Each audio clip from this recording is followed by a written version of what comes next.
Okay,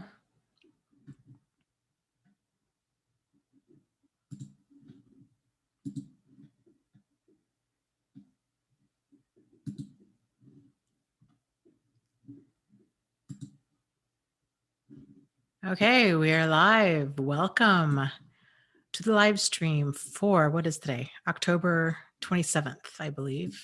25th, 27th, 25th. Yeah, I am your host, Dana Morningstar. And this is a live stream we do every single Wednesday night at 8:30 p.m. Eastern Standard Time, and it runs for around 3 hours. So let's see who is on tonight. Jessica is here. Hello. New Chris says, hey, notified. Yay. Yay for small victories, right? Dora, Kevin, Lex from Mexico. Wow, long ways away from where I am. Hero's Journey. I like the name. Very cool. Elizabeth, Karen, hello. Hello. Welcome. How's everybody doing tonight? What's new? And while people are hopping on, SP, hello. Let's see. Book club. Before I forget, book club tomorrow night at 6:30 p.m. Eastern Standard Time. And the book is Necessary Endings by Dr. Henry Cloud. Fantastic book. You probably heard me talk about it in previous live streams.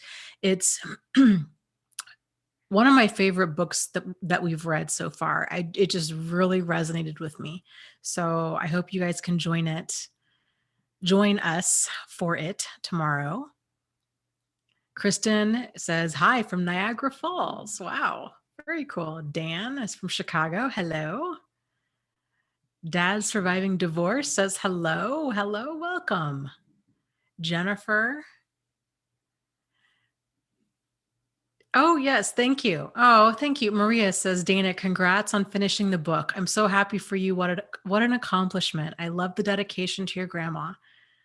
Yes, thank you. That's been the other major thing that's happened this week. So finally,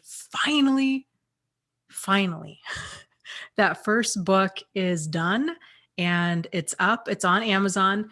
You can get to it by either just searching my name on Amazon, Dana Morningstar, or you can find it by searching the title, it's called Start Here.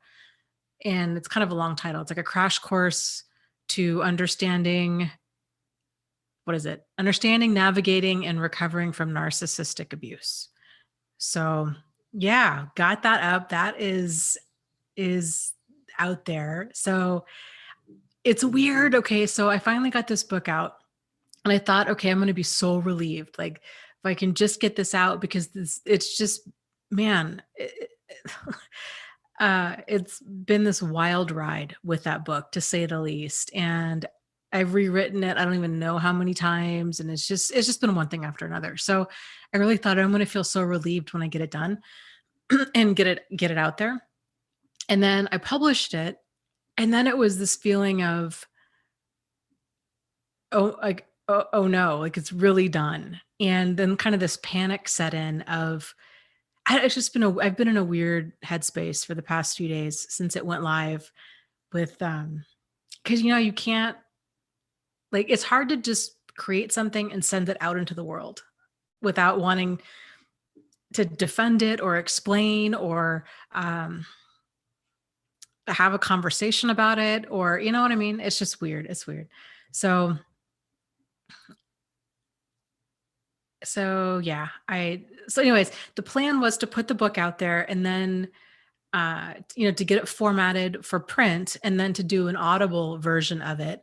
And then I got so freaked out that now that it's actually out there, I kind of thought maybe I'm going to wait like until maybe some of the reviews start coming back in to see if there's anything major that I missed or I didn't explain. It's like anything that needs tweaking, I guess. And then maybe I'll make those corrections and then re-release it in ebook and then print and all that. But I don't know. Maybe I just need to get over it and just do it. And then if I make any revisions, just do that for like the second edition of it. Struggle is real. Dragana says, will the book be on Audible? Yes, that is the plan. So that was another thing I was doing today. I was watching all these different YouTube videos on how to do that. And there's all these different like formatting things that you have to do. There's a program called ACX that you have to record and then upload. And you guys know how I am with technology. So it's just going to be another huge learning curve. And I just, after about, I don't even know, a dozen or so videos today, I thought I just need to take this in waves. Like I'm not going to have it all figured out today, you know? So yeah.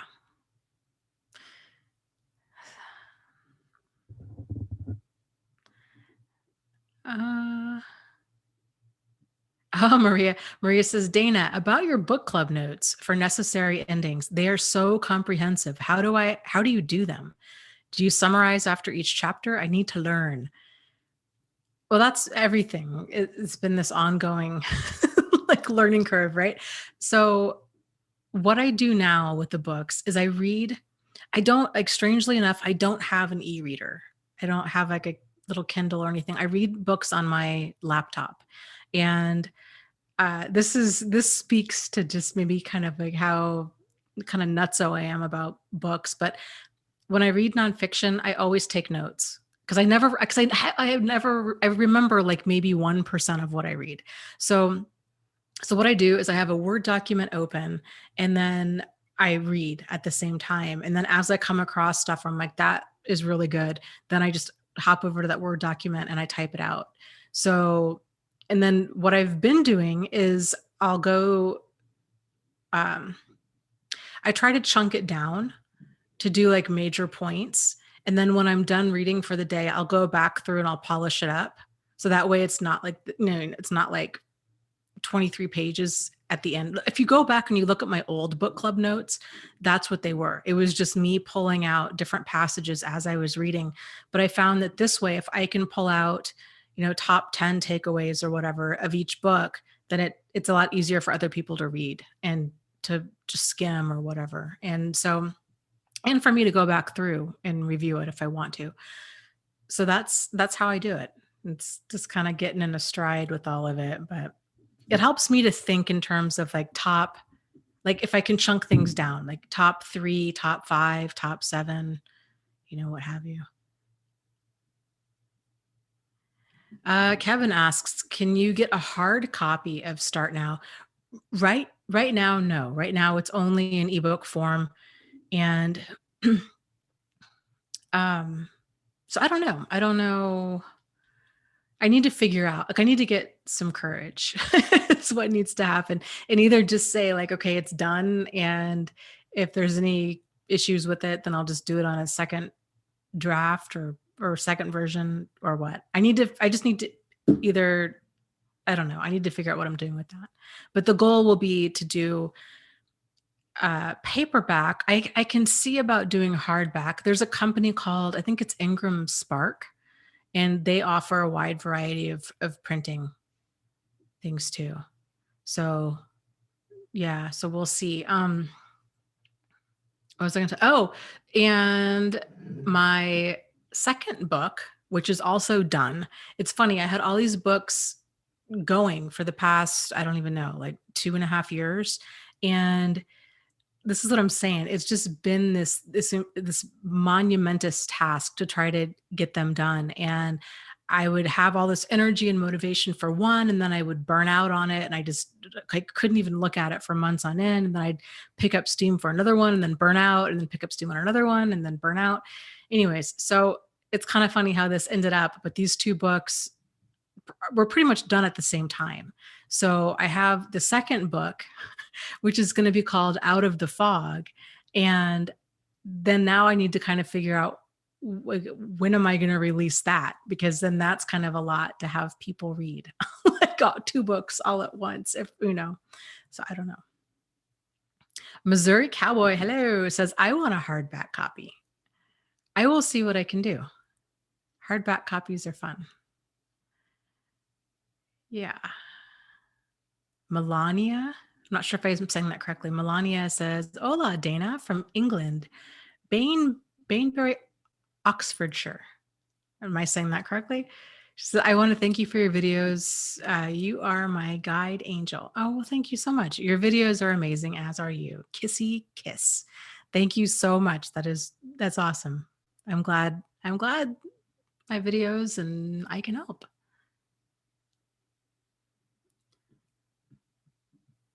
So let me scroll up here a little bit.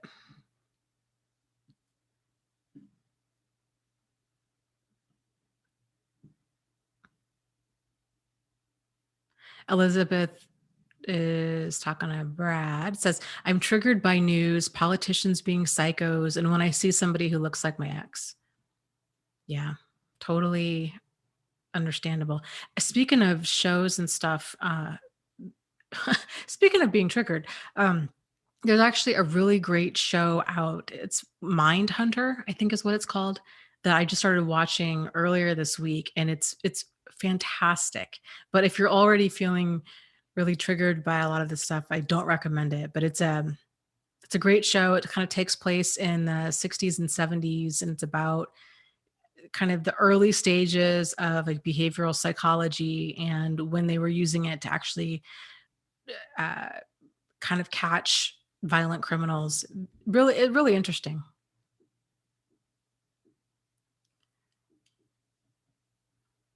Dragana says, I hope you'll narrate your book. You have a good calming voice and great diction. Well, thank you. Yes, I will be narrating it because I figured, it'd be different if I was writing fiction and I had to come up with like character voices. I don't think I could do that, but I think for nonfiction, you guys are familiar with my voice, and it would feel weird having somebody else read it. Let's see. Let me scroll down.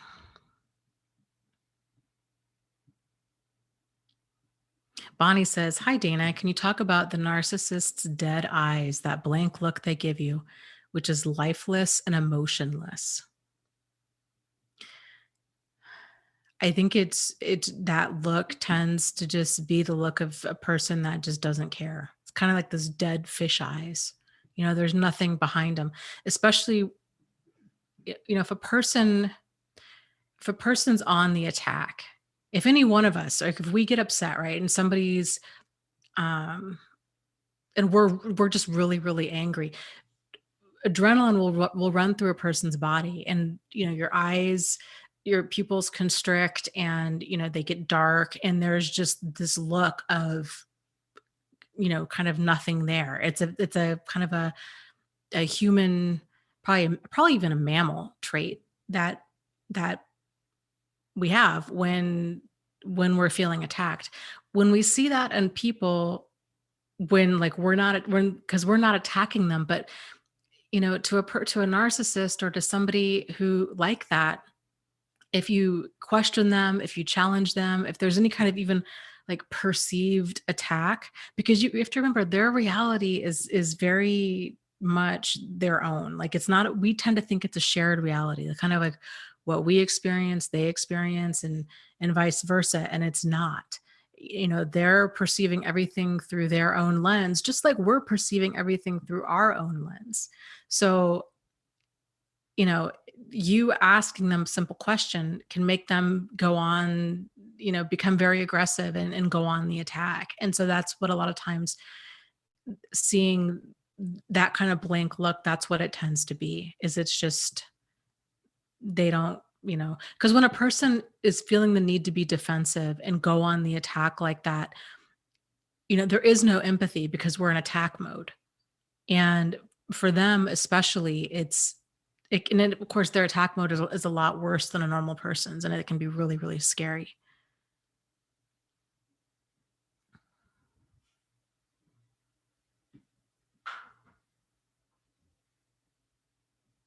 Marissa says, Hi, Dana. My question for you is, how do I forgive myself for how I believed everything that he told me? I really sold my soul for the love bombing and was so loyal that I always put their needs before mine. I think it's one of those things, like, you did the best you could with the information and the insight that you had at that time. And it's a hard realization when we realize that we've been conned, right? Or that we've been kind of led astray to such a degree where just the shame and the embarrassment and the anger and feeling, incredibly victimized and all of that is very, very normal. And that's, I think, maybe one of the harder parts with healing of I can't believe I can't believe I got here. Like, how did I get here? And and just kind of all this oftentimes self-blame or feelings of shame. I know one of the things that I experienced was thinking, this is before I like knew any of this. Um, with like the love bombing, thinking, oh, I was so stupid to really think that somebody actually liked me that much. And I just felt so low. I don't know. It's just an awful, awful feeling. And it's a hard one to kind of make peace with. But I think realizing, we all have like normal, decent people get caught up with this kind of stuff all the time. We don't even see it coming. Like it doesn't even cross our radar to try to manipulate somebody like this. And so we take other people at face value. And that's I think one of the, the learning lessons in all of this is for us to go slow and to not take people at face value, because it takes time to really get to know a person and their intentions.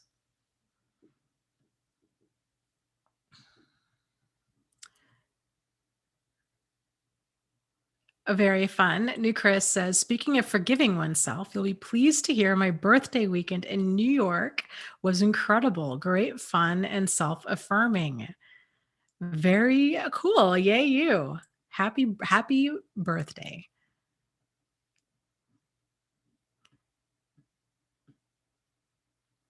Okay, let's see. Shauna is saying, yeah, self doubt, rejection, and how could I be so stupid again? It takes a person going around that mountain. On average, a person, they leave and they go back 7 times before they end up leaving for good. And it's, it takes that oftentimes that amount of pain for us to really realize, okay, this person is just not going to change. I can't hang in here any longer. It's a very hard realization to come to because we just don't think like that. You know, if we say we're sorry, we mean it. If we say we're in love, we mean it. If we, like, we don't feel the need to be so malicious and hurtful and crafty with our emotions. Like it's so foreign to us that a person would go to such an extent that it just takes us a while for it to really sink in and for us to get out of there. Ooh, that's a good question. Maria says, I just had a discussion with my mom trying to show her how she doesn't care about me since forever. I think I'm still trauma bonded.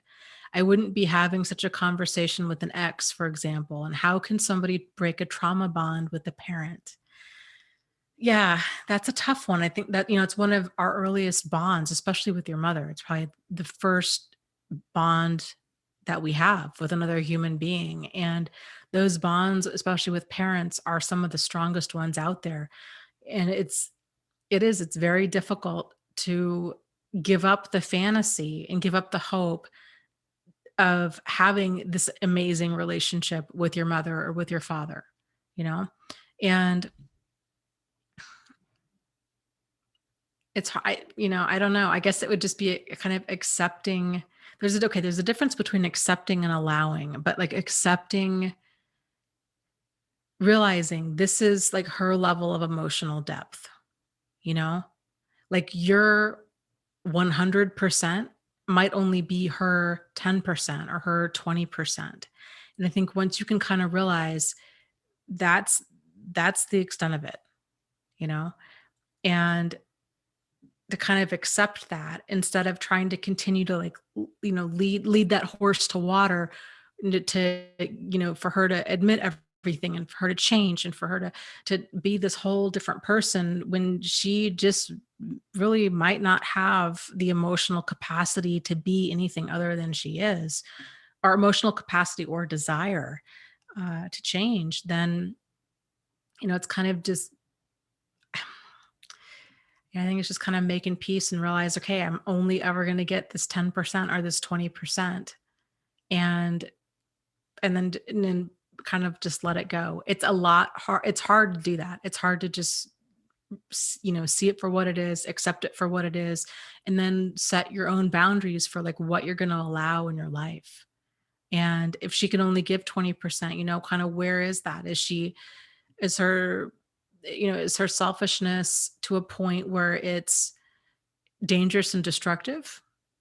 If so, then maybe you're going to have to kind of navigate, okay, how much time do I want to spend there? Like, at what point am I like, is this, is this relationship, what's working for me, what's not working for me? Kind of what do I need to do in order to have this work to some degree? And maybe, like we talked about before, maybe it's not, spending a month over there during the holidays. Maybe it's going over there for 3 nights.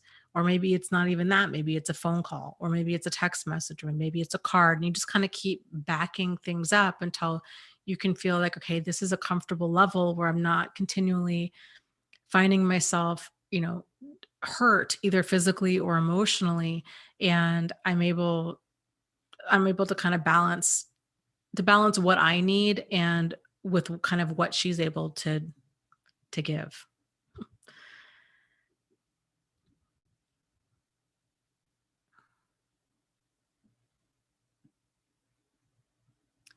Okay, let's see here. Let me scroll down.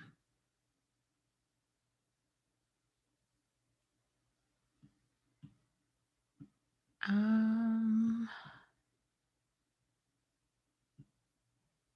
yeah, people are talking about the TV shows and Dexter and all that. One of the interesting things back to that TV show, Mindhunter, is one of the episodes we were watching last night was about it was like an elementary school principal, and this is, I think these are all, I think that story in particular was fictitious, but it was interesting. What I liked about it. Okay, so let me back up. So it was about an elementary school principal, and he was tickling children's feet, and then he was paying them like a nickel or a quarter to let him tickle them. And some of the teachers in the school didn't like it, and some of the parents weren't okay with it. And what was interesting about that episode was the level of like cognitive dissonance and kind of the resulting confusion, and how polarizing it really was. And so you had a lot of people, the principal, who kept saying, I did nothing wrong. This is how I interact with the children, and they like it, and everything is fine. And you guys are making a big deal out of nothing. You guys are perverts for even suggesting that I'm doing anything wrong. And the one FBI investigator was talking to the teachers, and the teachers are like, I know this might sound really weird. He's a great guy. He's done a lot for the school, but it's weird. And the investigator thought it was weird, but like his girlfriend really didn't think it was weird. And some other people didn't think it was weird. And, um, anyways, the point of that was, I thought it was very kind of pertinent to what we tend to talk about here, where you can have something like that, some sort of event that maybe is not so like overtly problematic. Like, well, but maybe that's just how he is. Maybe it's weird. Maybe I'm too sensitive. Maybe I'm making a big deal out of nothing. Maybe it's because I have a history, maybe, and they're justifying over this stuff. And how like many, how all these different like, perceptions of what's going on are present, and then trying to kind of navigate that. And one of the things the main character finally says is, he's like, the reason this is a problem is because the parents and the some of the other people have told him to stop, and he doesn't stop. And that was exactly, in my opinion, exactly correct. you know everybody has the right. You have the right to your own body. You have the right to like your own space. And if somebody violates that, even if it's in a seemingly innocent way, like, tickling or kind of poking or, pulling your hair or kind of joking like that, if it's not okay with you, then it's not okay. They don't get to decide that it's okay. And so the principal, his mindset was very much that of an abusive person and very much that of a predator, of that mindset of, well, yeah, but still. Like, well, I wanna tickle these kids. This is how I do it. I'm gonna keep doing it. And, so I don't know. I thought that was really good, but I kind of felt like that needed to be explained. Like, at the end of the day, it doesn't matter what anybody else thinks. And there's so many situations that we can find ourselves in where other people will be like, well, and I see this all the time in the support group. People are like, well, okay, I met this guy or this gal online, and like, here's what's going on. And is it weird? Is it me? Is it them? Am I making too big of a deal out of things? Like, and generally, when a person experiences confusion like that, it's because there is a problem, but they're not, for whatever reason, comfortable dealing with it. Generally because there's an emotional investment. So like if you meet some, like with the principal, right? So like the teachers were like, this is really kind of weird, but we're not sure. Like, but it's kind of weird. I mean, is it weird? Like, they're kind of asking for validation because they know it's weird, but it's really difficult going toe to toe when it's your boss and potentially getting him fired. Same thing within a regular, a romantic relationship. If we're experiencing red flags, if we're like, okay, this is kind of confusing. Is this weird? Is it me? Is it him? Or her? Those kinds of things. If we really want the relationship to work out, we're going to be more inclined to either think it's not a big deal or that it's somehow our issue. So confusion is a really big red flag, because if you think about it, you don't feel confused generally, right? In other situations. Like, think about it. When you go grocery shopping, you probably don't feel confused. You probably don't feel confused when you're around a close friend. Or, in the book Psychopath Free, he talks about his cat is his constant. He's like, I feel safe and comfortable and secure around my cat. For me, it's my brother. I think about, okay, well, would my brother say these kinds of things to somebody else? Would he treat them like this? What would he say if I were to forward these messages on to him? And odds are, like, just flipping that question around and giving myself that emotional distance, like, there's my answer. So I would encourage you to do the same. Kind of think about, you know, who getting yourself a constant and thinking about, okay, if this is, whenever you're experiencing confusion, this healthy person that's in your life, and what would they say about this? Or if you're like, well, I don't really have any healthy people in my life, thinking about, what would I say if this was somebody that I loved, if this was a friend that came to me, or if this was my child, what advice would I give to them? And sometimes that's enough room to get that emotional distance that you need.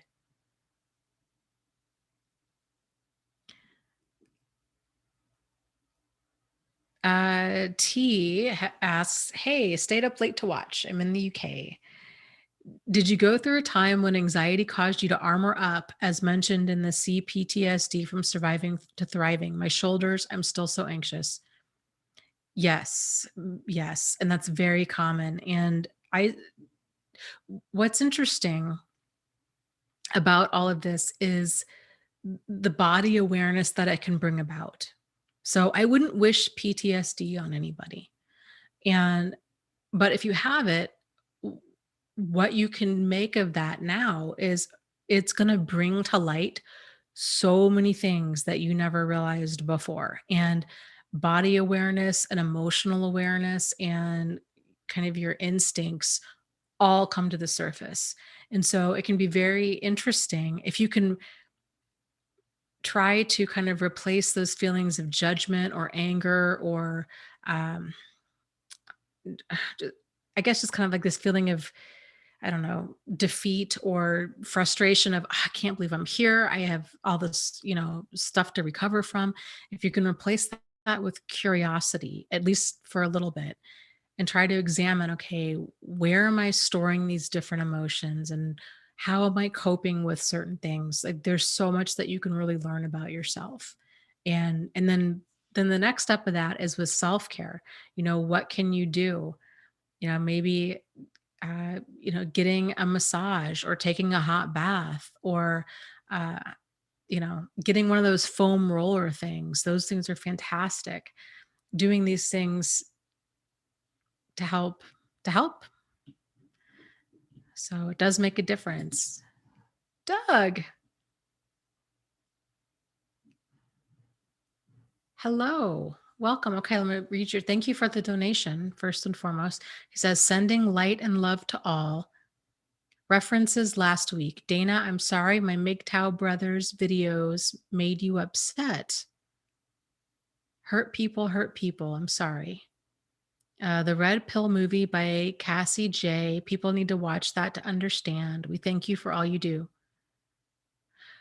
I um don't I've seen the movie The Red Pill, and I think it is very interesting, and it would be worth a discussion for sure. I don't know. I'm not sure what you're talking about as far as the MGTOW videos made me upset. Okay. I think I know what you're talking about. Um, but though, Doug, it was a very different way of thinking that I was not expecting. And um, I don't know. I've a lot there's a lot of interesting insight and perspective in there. Of course, right? Like there's some pretty extreme stuff that I don't agree with, but um I don't know.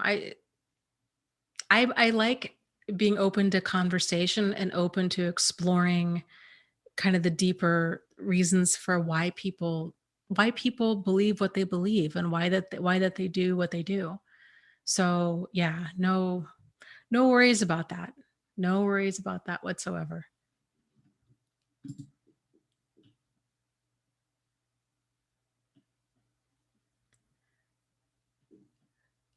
Okay, let me scroll down. And it's fantastic to see you here, if I didn't say that already. Uh, hey, George.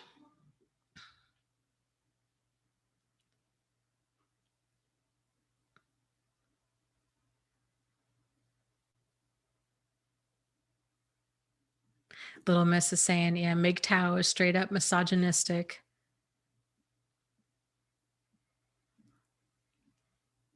Yeah, we'll have to have a discussion about MGTOW some night. The movie The Red Pill, I will say, is interesting, and it is, I don't know, depending on where a person is in their healing, it can make for interesting watching. I have my own opinions about some of the stuff on there because you know, oh, difficult. It's what I have seen a lot of is that a lot of abusive men will twist things around and make themselves the victim. And, I think that I'm sure women do it too.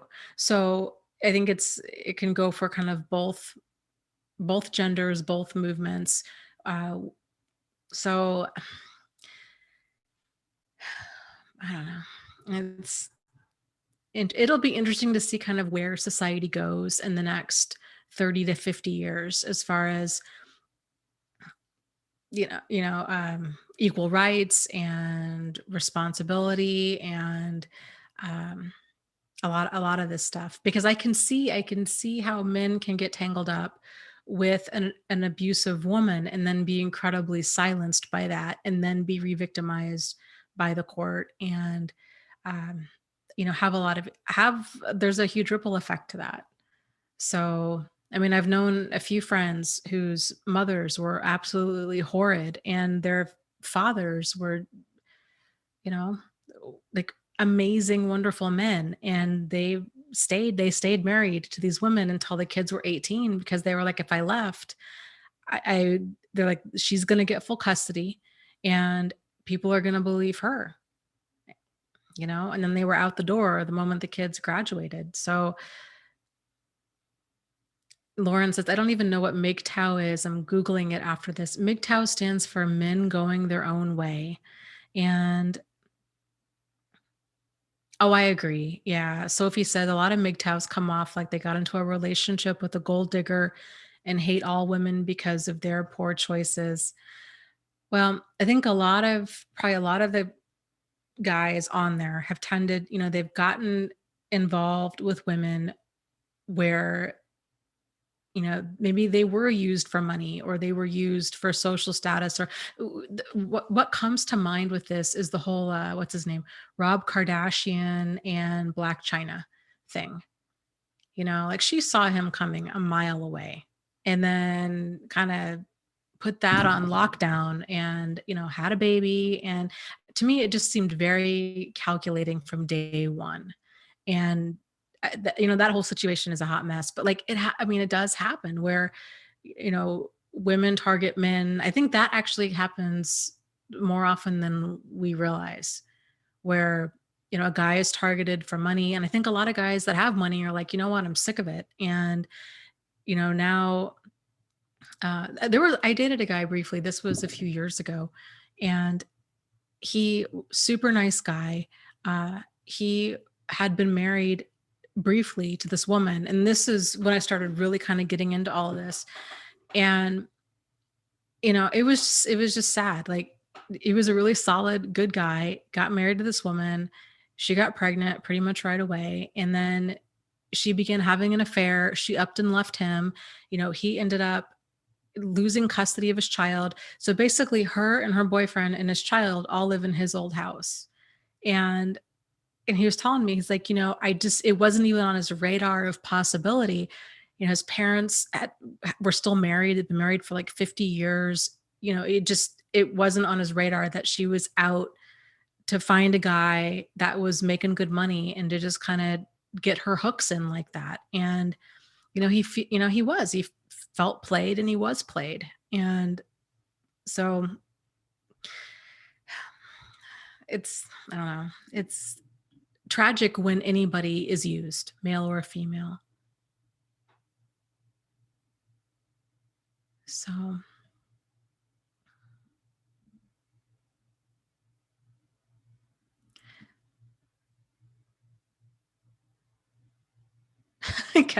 Kevin says, I feel bad about not earning enough money. I don't get the scam. He says, LOL. I feel bad about not earning enough money. I don't get the scam artist mindset. Yeah, you know, it's ridiculous. And I think in a way it's kind of good because, but then again, I was going to say there's people that use people at all levels, whether you're making 10,000 a year or 100,000 a year or what have you, there's going to be people that are like, oh, that's cool. Like, he's got a car or a place to stay. I'll just, use that. They're out there at every single level. I think the point being is to figure out is to be able to spot something when it's off, male or female, kind of rich or poor, no matter what, and to pay attention to your instincts and, to make sure that you're being treated with dignity and respect. Male or female, gay, straight, doesn't matter. You know what I mean? Like it's it's a power and control thing. And that kind of behavior, somebody had asked in the support group earlier, and we've talked about this before, but she had said, hey, has anybody here ever thought about just not dating men and just starting to date women? She's like, I'm done. I keep attracting all these awful guys. And I've seen this happen before where, especially with women, and they're like, okay, well, that's it. Women are somehow safe, that men are the problem. And this is where I get so concerned when we talk about abuse and things like this only in terms of female victims and male abusers, because then people, kind of the unintended consequence of that And this is my earlier videos, like I primarily talked about it from my experience, but the unintended consequence of that is it silences men, and it's not on our radar as far as what to watch out for, because it's not the gender, it's the behavior. And women can be just as abusive and aggressive and violent and dangerous and destructive as men. So, you know, it's focusing on the behavior and what where are your deal breakers for how you're treated, because it's never okay. And unfortunately, a lot of times, and this is important too, if women, if you have sons, to talk to them about stuff like this. And because so often this stuff, especially when little boys are involved, it's just, well, it's glossed over, I think, in general with kids, right? Like little girls, if we tell them, if a boy is, harassing them at school and pulling their hair and eating their glue and like, trying to pull their skirt up and like just harassing them, or like, oh, it's just because he likes you, or oh, he shoved you, or you know what I mean? Like, oh, it's just because he likes you. But that's not okay. Like, that might be true. Maybe he does like her, but you can't, attack somebody because you like them. And then same thing with little boys. If they're being bullied, or if they're, some little girl won't leave them alone or what have you, it's this idea of, oh, you got to just man up and boys don't cry. Um, and a lot of these kind of toxic messages that we give to boys. So it's the problem across the board. Yeah. Missouri Cowboy says men are not allowed to be abused. We are not allowed to tell, which is total crazy making scenario. Yeah. When the victim narc plays their pity ploy. Yeah.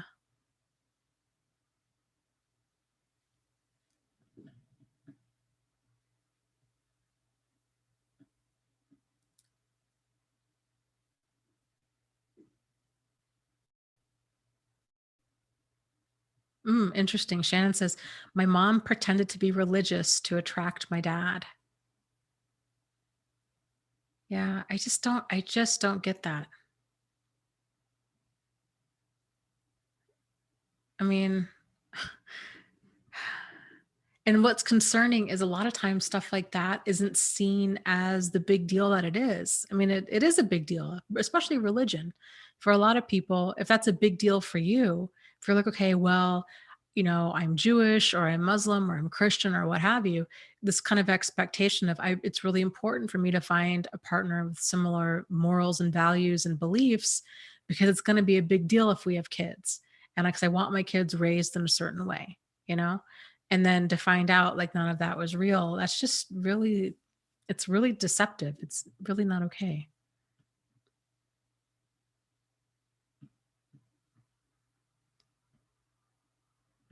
Uh,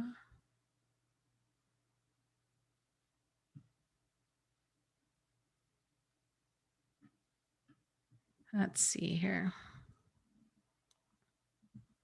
Yeah, Maria says, I talked with a feminist who is a TERF. I have never heard that acronym before. TERF, and also a narcissist. So the first thing I ask someone who is a feminist is what kind of feminism, because there's bad people within there too. I agree. Yeah, there's kind of these fringes of any group, feminism, Christianity, Buddhism, kind of, you name it, where it gets really, really extreme. And, yeah, when people ask me if I'm a feminist, I am very careful how to answer that question, because that word means different things to different people. If you ask me, I just rephrase it completely and say, okay, if you mean by feminist, you mean like an equalist, then yes, I am. But unfortunately, for a lot of people, kind of this third wave feminism is very much, kind of anti-man. And, you know, that's not what feminism is supposed to be about. It's supposed to be about equal rights. But for a lot of people, and for I think a lot of men too, are like, this is turned into kind of this whole down with men thing. And, then, that just becomes a problem in its own right.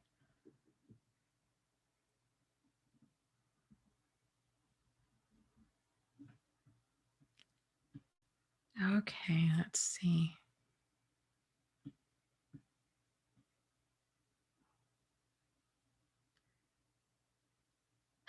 Little Miss says, why are we off topic tonight? I don't know.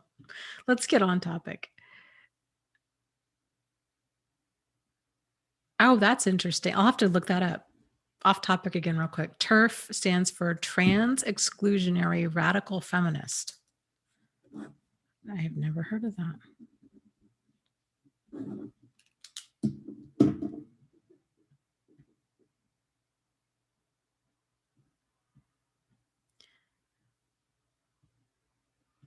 Okay.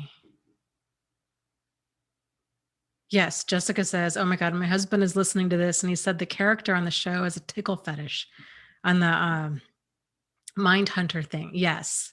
So speaking of which, if you guys want to see, and I've mentioned this before, a really wild documentary about a tickle fetish that's gone to a really crazy degree. There's a documentary out there called Tickle, and it's a true story of this guy who is targeting like young high school aged boys. It's just really weird to get he pays them to tickle them, but then basically he blackmails them.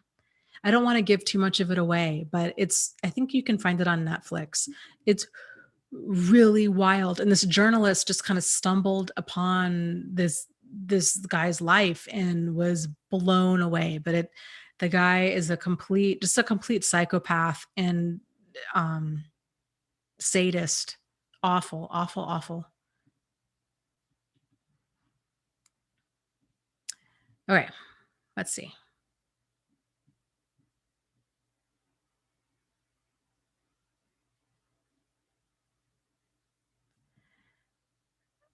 Okay. Conversation is all over the place. Dragana, yes, thank you, says Doug. Stop apologizing. It's okay. You brought up a topic that needs to be addressed. I agree. I agree. And yeah, Doug, I mean, and you always like you like your energy and the way that you approach things and everything, you just I mean, I feel like I know you. Like I know you, you're a good guy, you're a solid guy. There's you have questions, I have questions, lots of people out there have questions, and I like that we can talk about stuff like this, especially stuff that can be so polarizing and upsetting and controversial. And I know where you're coming from. So you don't need to apologize. Like I know your intentions and I know that like you're a good guy. I'm not even worried about it. So it's okay.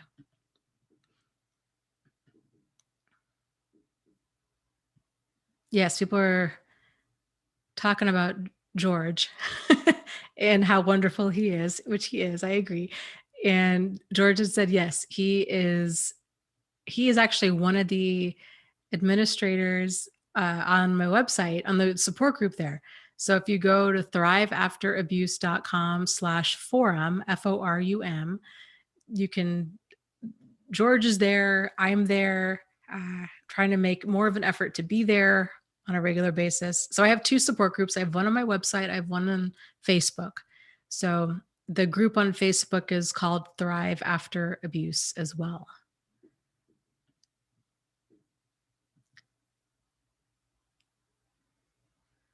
Let's see. Okay, let me scroll up here. Yeah, Vegan Yogi says, yeah, and it's not just in intimate relationships either. It's bosses and work relations too. Yeah. And that's the thing, right? Because it's about the behavior, and that behavior is out there. I mean, and it is like it's so eye-opening. Normally there's kind of this like one relationship that brings us to a YouTube channel like mine or a website like mine. And then there's kind of this realization over time of people are reading about it and they're like, oh, it's not just this one relationship. Like I think this actually really describes the dynamic I have with my mother or my father, or then like looking back on it, yeah, you know what, I think actually I've had quite a few problematic friendships, and I had this boss this one time, and then they start kind of piecing things together. It's like almost like pulling a string on a sweater.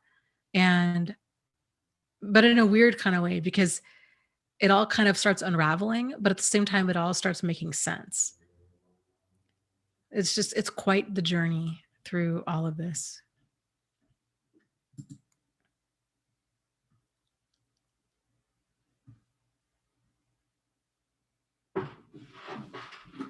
I, I need to get a non squeaky chair. I think about that every time I move around on it. It's funny. Uh let's see. Yes, well, I'll just call it Gasuda. Gasuda Yuki says, "Hi, Dana. It's so nice to join the live stream again." Well, welcome.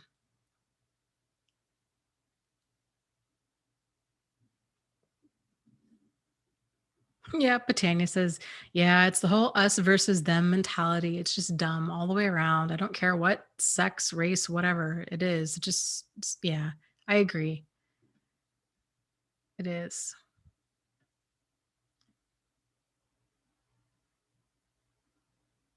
Hmm.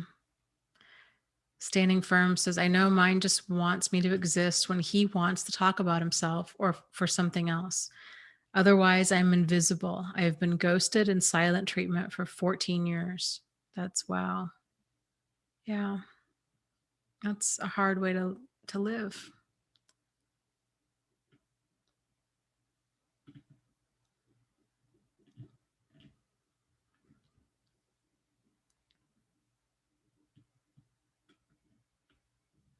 Let's see. George, I don't know if you got on here, if you hopped on in the beginning or not, but I guess for other people too. My first book is out. Yay. So it's out on ebook.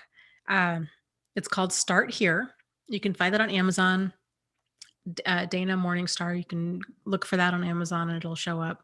So I will be curious to know. For those of you that read it, I will be curious to know what you think.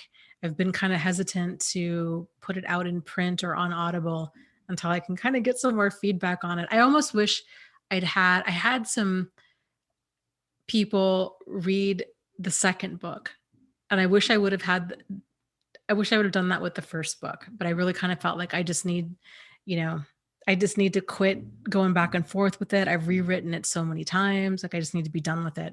But I think that would have made me feel a lot more comfortable putting it out had I gotten some feedback from others. But I don't know. It's done. It's done. I still think it's a good book. I think it's helpful. It has a ton of definitions and frequently asked questions. And, you know, I mean, it's chock full of stuff. It's written like a reference guide.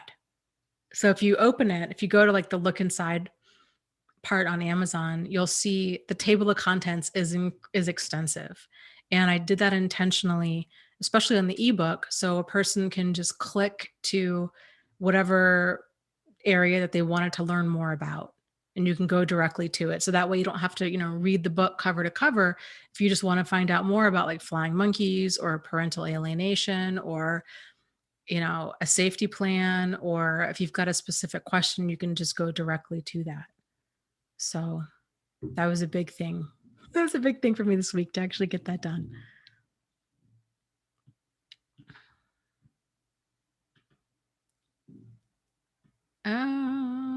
Let's see. Oksana says, "This is my first time here. Hello, everyone. And I really appreciate you, Dana." Well, thank you. Thank you and welcome.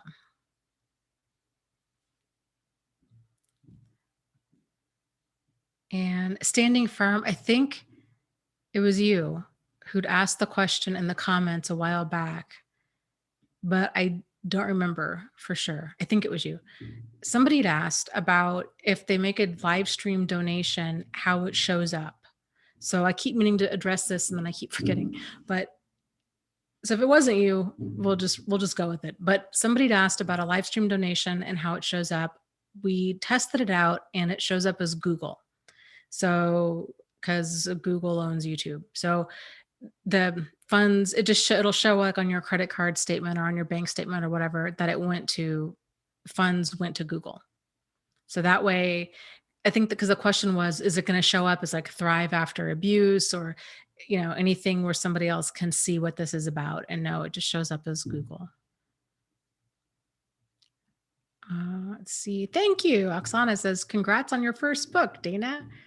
Yes, thank you. This has been, such a long time in coming. And I'm so glad to have that, that part done. Uh, Missouri Cowboy says, I've never done Kindle. Dana is forcing me to use technology. Oh, frowny face. Oh, Missouri Cowboy. I will put it out in paperback and then you don't have to use technology. But it might, I don't know, it might, if I can just get used to, I don't know, I need to just be okay with having it out there. And then I can put it in paperback. I don't know. Scary. Oh, very cool. Grace says, Dana, thank you for everything you do. Well, you're welcome. I started EMDR therapy today. Can you speak on this?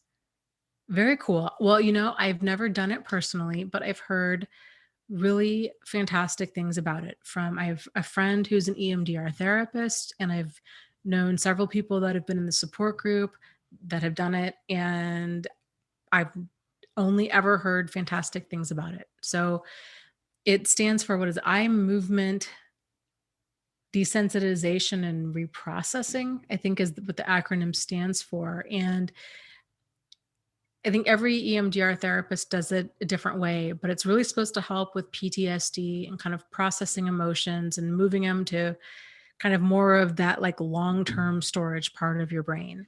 So, and I've heard a lot of times people start having a lot of success even with one session.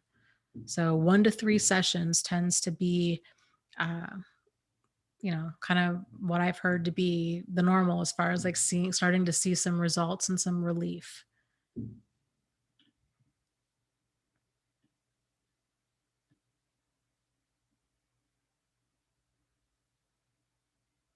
Carla says, way to go. It takes so much courage to write. It is so healing to write about abuse. It was healing for me to be publishing my book. Yeah, good for you. Yeah, it's very therapeutic to write about all this. I think a lot of my anxiety, I started having tremendous amounts of anxiety around all of this when people began like reading my blog and actually watching my videos. Because it kind of feels like you're just, talking to yourself, especially when this is before the live stream was even a thing. When you're making videos and you're just kind of putting them out there, or same with a blog, like you write a post and you just put it out there and like you don't really think about other people it's weird, right? Like you don't really think about other people watching them or reading it. At least I didn't. And then you kind of realize, then people show up and they're like, hi Dana, I live in England. And you're like, what? How'd you find me? Like, that's so weird. And but then you start feeling really self-conscious of, oh my God, like my stuff's out there and people can see me and they're reading this. And then am I saying too much? And yikes. And you start getting super self-conscious. At least I did. And um, and then it's on the internet, like you can't take it back. And uh, and then with this book, I think I had so much pressure on myself because I really wanted to do this topic justice. And I covered so much ground and I don't know. I don't, just all kinds of feelings. Like, who am I to be writing a book like this? And, what if I don't know. Like, self-doubt is terrible, but it's very much a part of it. It's hard. It's hard to kind of create anything and let it go into the world. And when I first started writing about all this, it was like a dam just burst inside of me. And that first year, especially, I just put out so much content and I had all of these ideas for books and just wrote and wrote and wrote and wrote and wrote and really burned myself out. But it was like I felt like I didn't have a choice. Like it was just this compulsion to write and make these videos. And now I feel like I'm just now getting calm enough to where I can breathe and have a more like structured approach to all of this instead of like this frantic, caffeinated, binge writing, crazy, messy, disorganized thing that I called writing a book, because that's what it was before. But no, not anymore. Now I'm getting a system.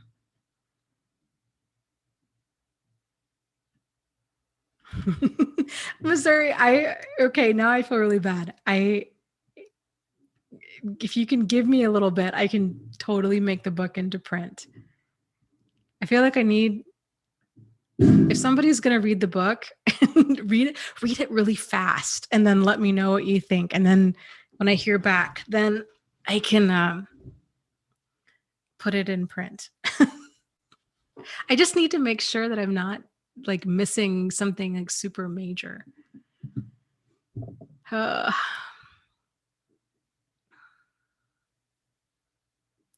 Yeah, cosmic morality says yet trust in yourself. That's the big lesson.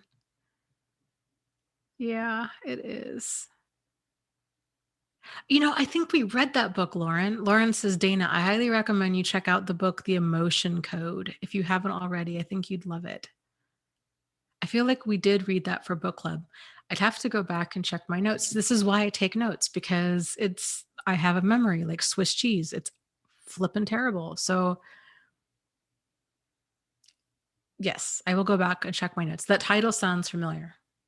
And just a reminder, book club is tomorrow night, 6:30 p.m. Eastern Standard Time. And the book is Necessary Endings. And I think I'd mentioned this before, but Amazon is doing a new thing for YouTubers. And so anyways, long story short, I now have my own like storefront on Amazon. So you can see all of these books and a bunch of randomness in my Amazon store. So it's not like, I don't know, it's weird. Like you can gather up products on Amazon and put them in there. So it's like anything that I've ever even mentioned on here is in there. And you can go there. It's amazon.com/shop/thrive after abuse. So you can see my book is in there. You can see the Necessary Endings book is in there. But Amazon, it's kind of like in a beta testing thing right now. So it's like a mess. I mean, there's no categories for the shop, but I think that they're working on that. I think it'll change soon. I hope, because it's like it's a mess. There's so much random stuff in there. It's kind of funny.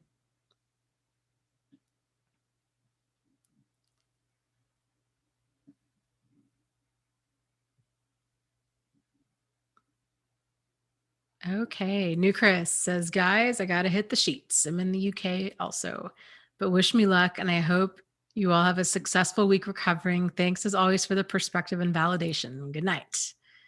Okay. Good night. Well, hopefully we'll see you tomorrow, or if not, maybe next week. So have a fantastic week. Maria says, Dana, have you added any books on codependency to the book club? That would really round out the learning curve for so many. I will have to go and check the list. I've been trying to get just a wide range in order to round out the list. If you have any you recommend, I need to get a hold of Lucy. I don't know kind of what's going on, but I need to get a hold of her and see if we can come up with a book club list for January and get on that so people can start ordering books if they want, or reserving them at the library or whatever. But yeah, so I'm open to titles for books. If you go to my website, thriveafterabuse.com, and you go to the book club section, I believe it's all of my notes from the past. We've been doing book club for like a year. All of my notes. So you can see all the books that we've already read if you want to suggest some new ones.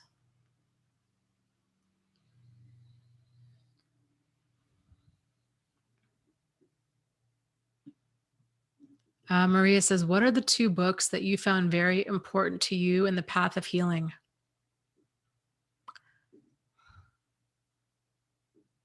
It's a great question.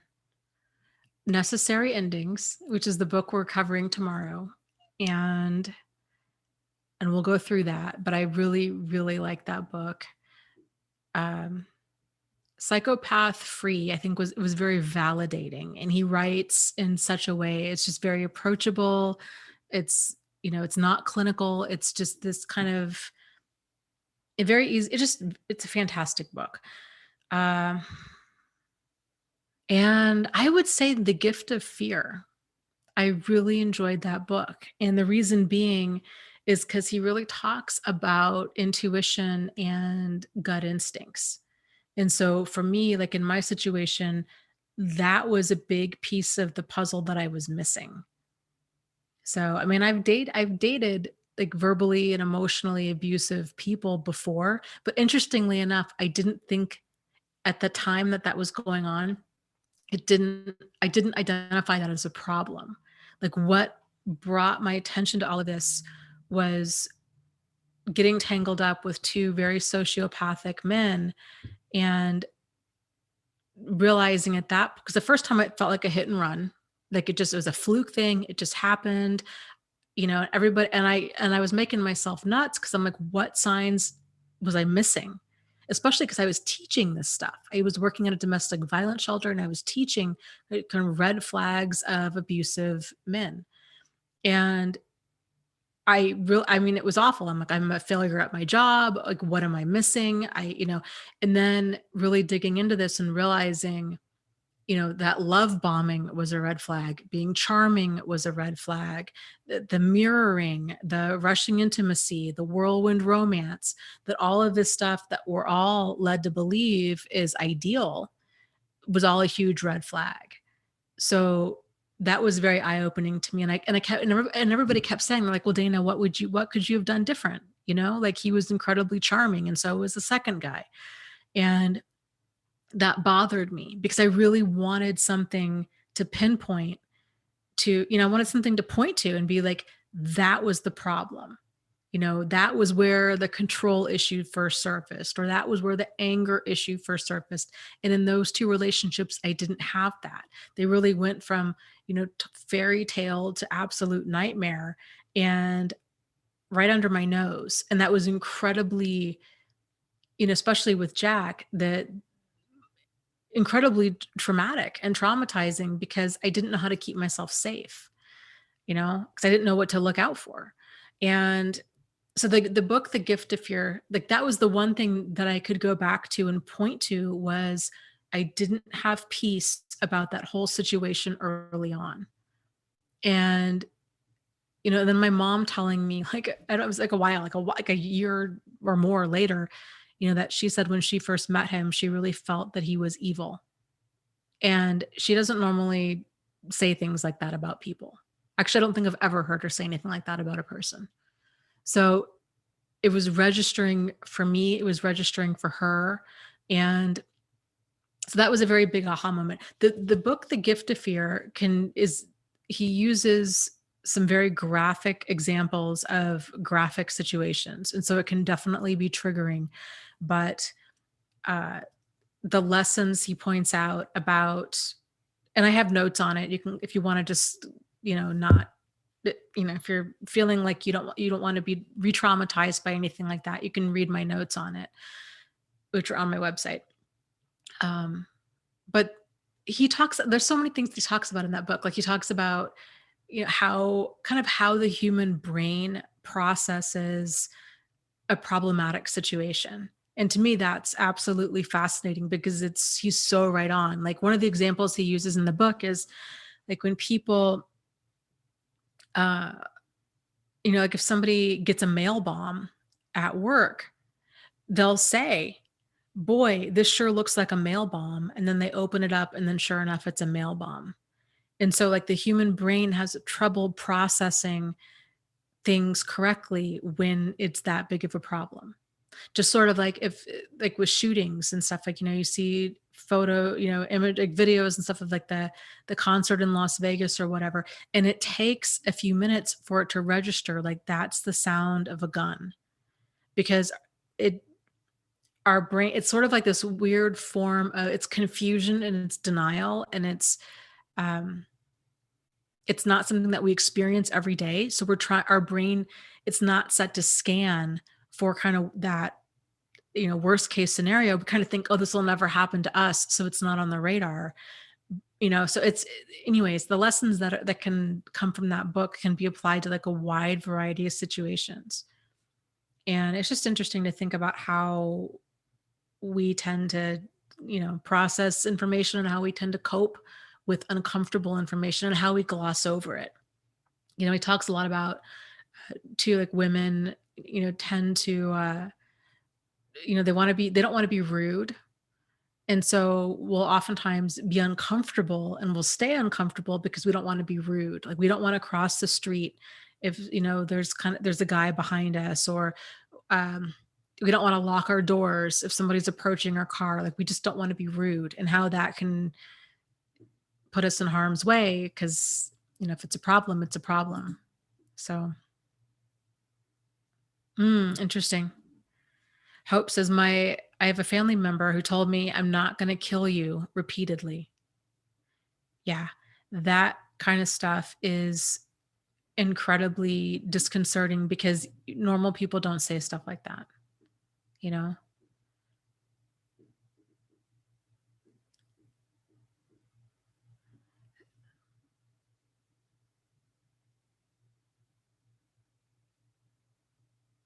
Interesting. Okay, Maria, I'll check it out. Maria says one of her favorite books is Codependency for Dummies. It's such a great guide for how to retrain yourself. I have never read anything that re-victimized or blamed me concerning codependency.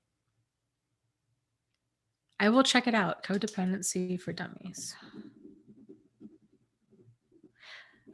I read Codependent No More. I've read that book twice in a span of like 10 years, and maybe I need to read it again, but that particular book it just did not resonate with me at all. And I don't know if it's because it's written more from like an addict or an alcoholic perspective, or what. But yeah, I will check out the Codependency for Dummies.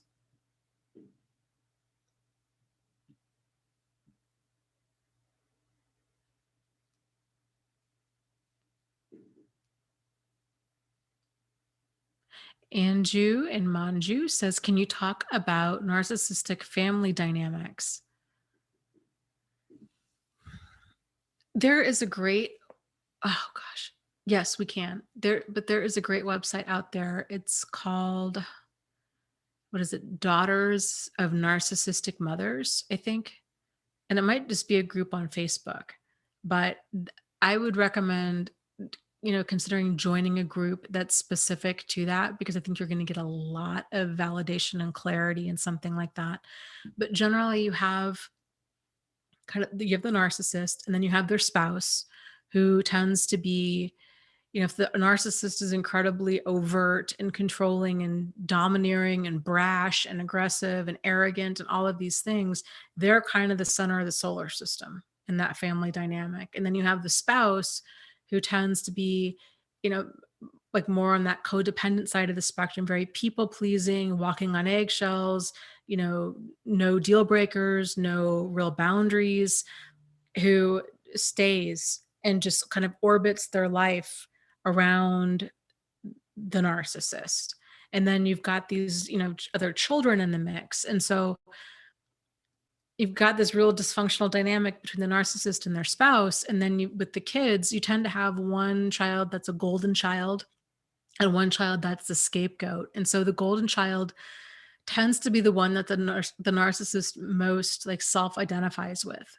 So it could be like, if the narcissist is a man, it might be his male son, or sometimes it could be his daughter. Like if his daughter has a lot in common with him, like the narcissist really likes soccer, the daughter really likes soccer, that then it can be that. But oftentimes, it's just whoever reminds the narcissist the most of themselves tends to be the golden child.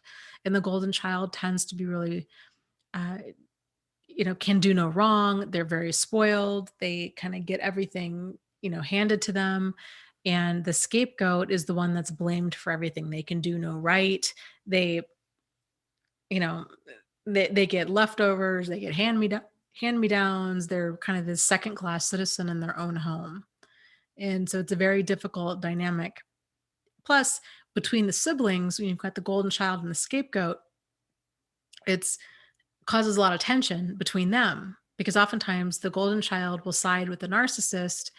So the scapegoat, it kind of tends to feel just unloved and shunned by everybody. They're just kind of off doing their tolerating, really tolerating their home life until they can get out of there and then wanting very little contact after that. And maybe even kind of forever trying to earn their parents' love or earn their siblings' respect, thinking, if I can just be more careful about what I say, if I can just kind of walk on more eggshells, if I can just change myself, if I can be more of what they want me to be, then maybe someday I'll kind of earn their respect or I'll earn their love. And generally that day never happens. The golden child tends to learn, kind of living inside this box of you will be accepted and acknowledged and appreciated. You will remain the golden child as long as you stay in this box. But as soon as you step out and you show signs of individuality, then the narcissist tends to get really upset and the golden child tends to step back in that box. So the golden child, even though they might seem like they have it a lot easier, they don't have an identity either. They're that love is very conditional. It's sort of like, hey, I was an engineer, I played soccer, and I went to UCLA. And so therefore you must do all of these things too. But if you decide that you want to become, a teacher or um, not play soccer, or you become, I'm a Democrat, you become a Republican, anything that you do differently is going to be seen as wrong and stupid and bad. And you're going to be belittled and pressured and kind of, forced back into that box. So incredibly dysfunctional dynamic.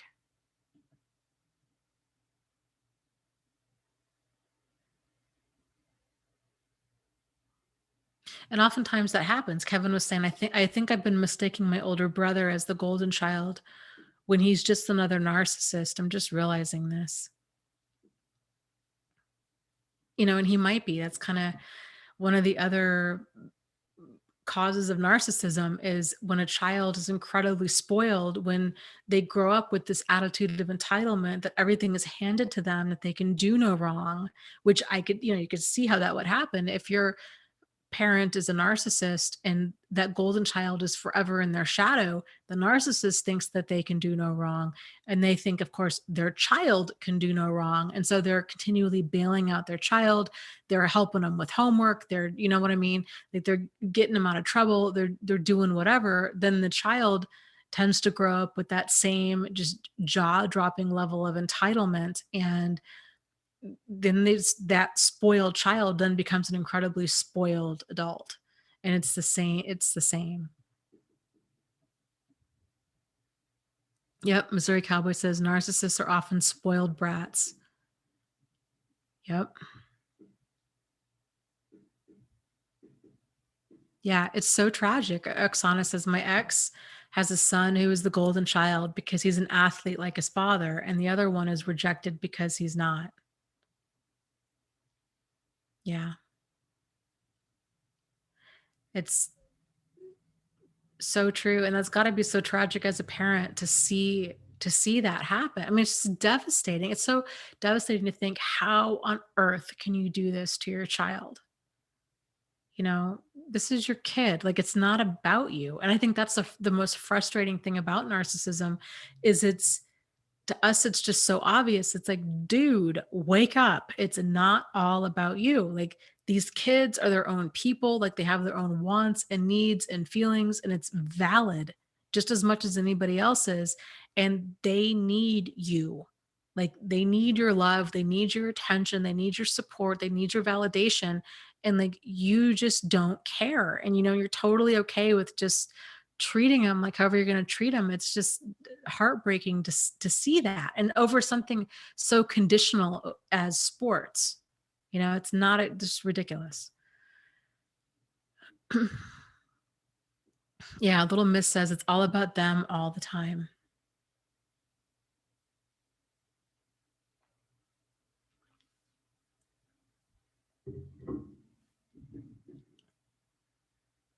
Hope asks, how much does EMDR cost?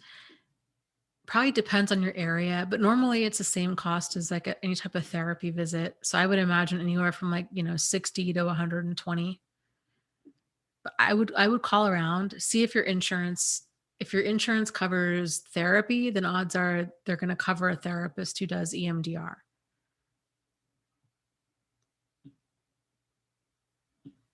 Oh yeah, all that Kaz says, then the narc parent doesn't even care about passing on entitlement.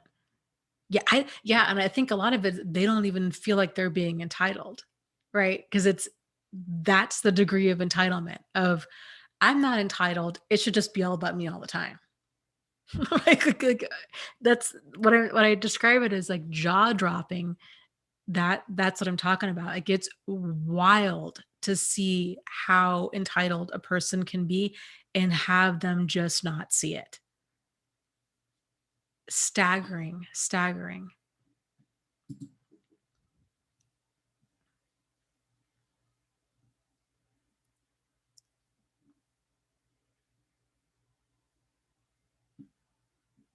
Anju says, I'm a psych major and I'm asking all of this. LOL. Yeah. Well, so much of this stuff's really like, it's either not taught or it's not taught in a way where like the pieces connect. I know, like, for me, learning about it, I mean, I've had extensive training on abuse and, you know, um, personality disorders and all kinds of stuff. And it, I, it's like you really have to just go through it. And it, and there's so many terms too, with psychology, and like you've got different psychologists and different, um, kind of like developmental theories, and there's just so much to know.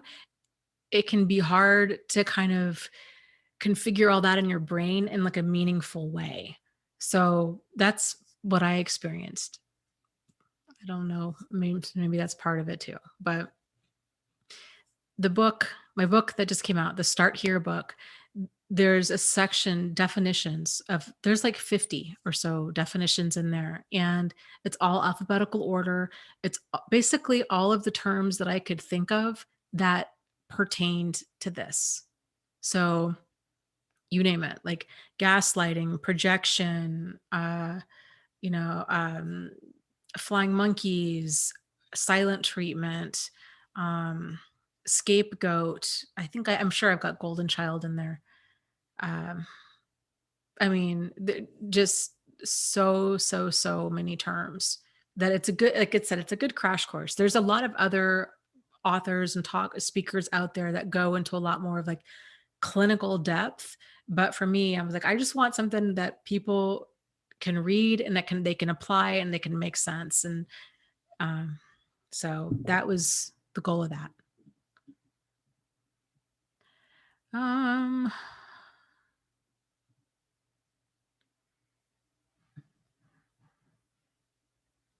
yes, I agree, George.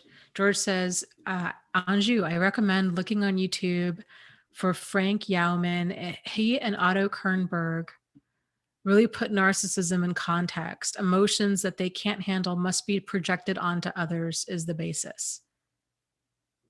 Yes.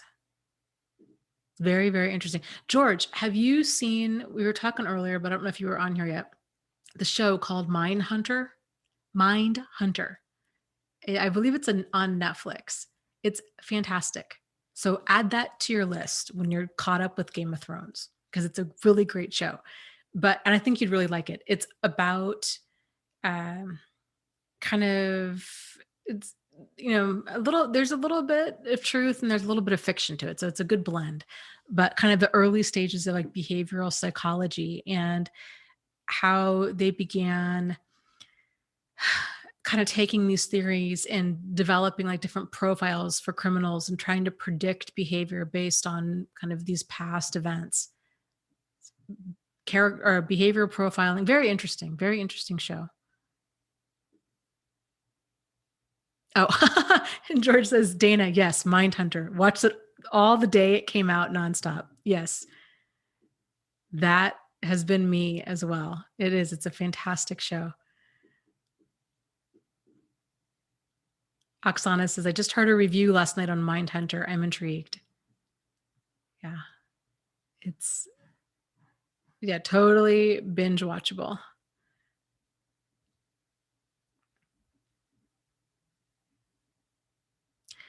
Hope says, I still get embarrassed when I stand up for myself. It's hard, it's difficult and it takes practice setting boundaries. I think for most people, confrontation is uncomfortable.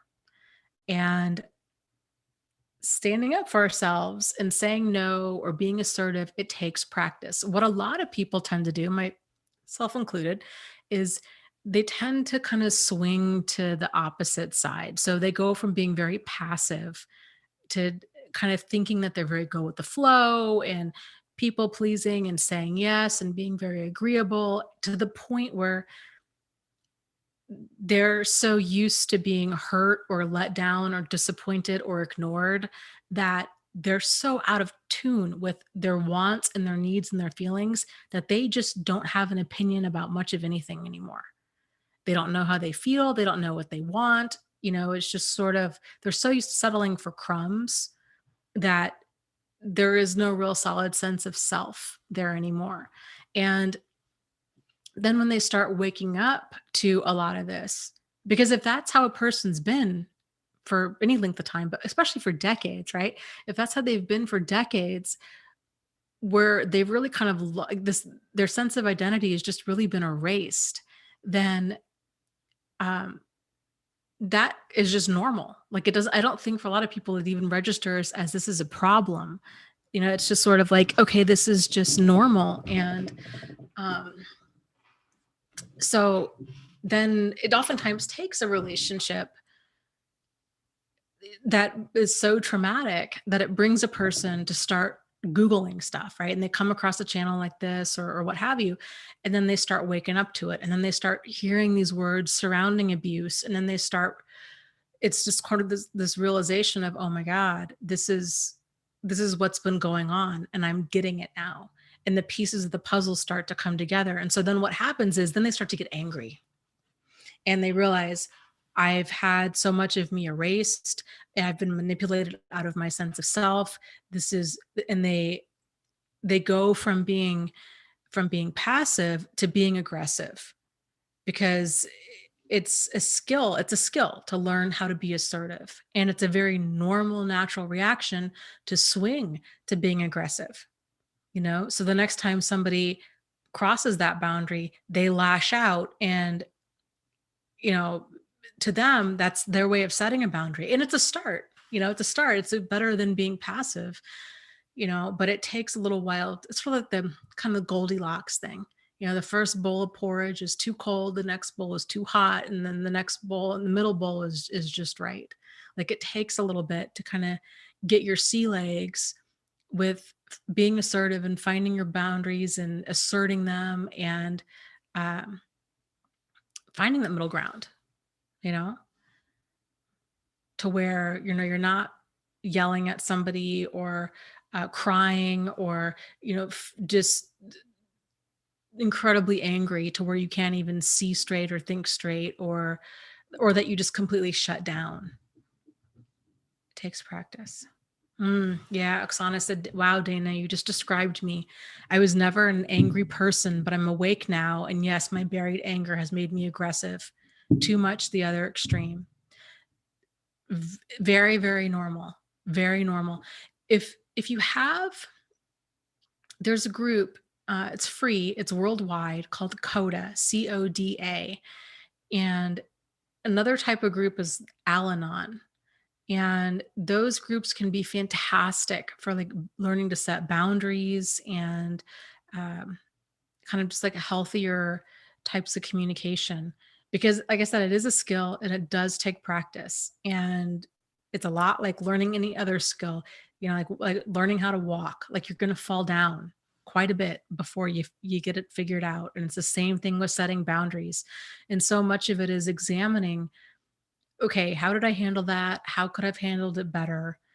Um, you know, I remember when I was really waking up to all this and I was working at a place, and for the most part, I really liked my job, but there was a security guard there who, you know, and it's, I was, oh God, at that point in my life, like I just was so tired of attracting all of the wrong people. It was just really becoming very discouraging. And the security guard at the front desk started hitting on me. And then I find out that he's basically married. He's lived with this woman for like 20 years. And I was just so offended that he even thought that I would get involved, with a married man. Like it was just ridiculous. And so and I kept thinking, what's wrong with me? Why do I attract men like this? Like it just really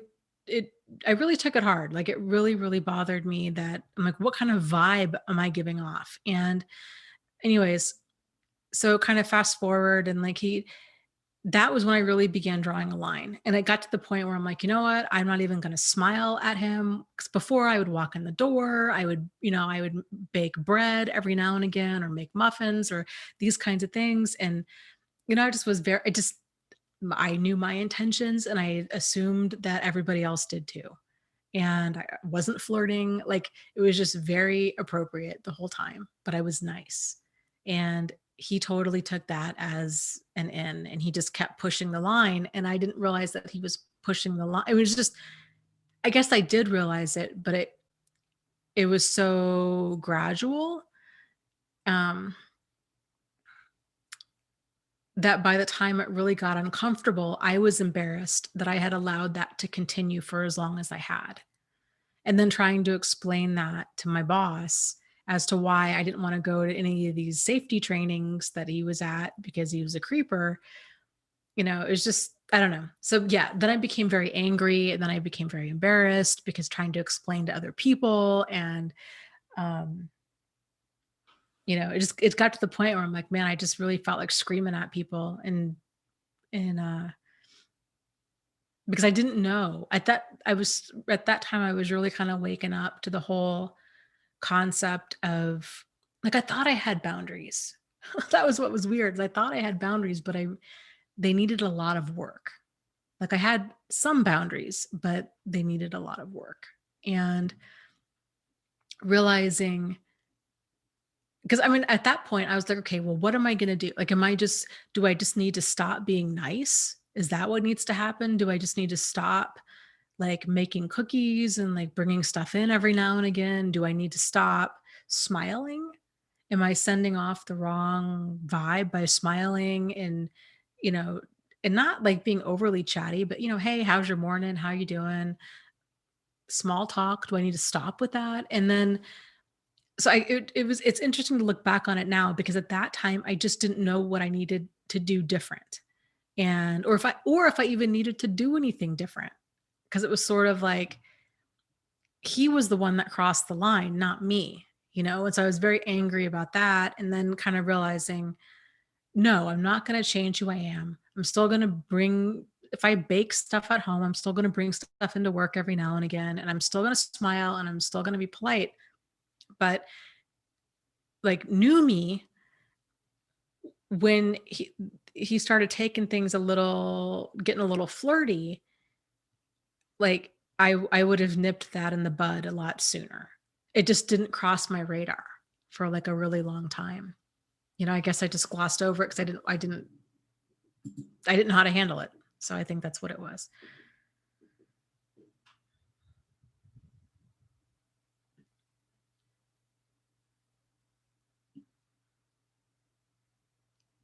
Bonnie says, yeah, stop being nice. But it helps. Yeah.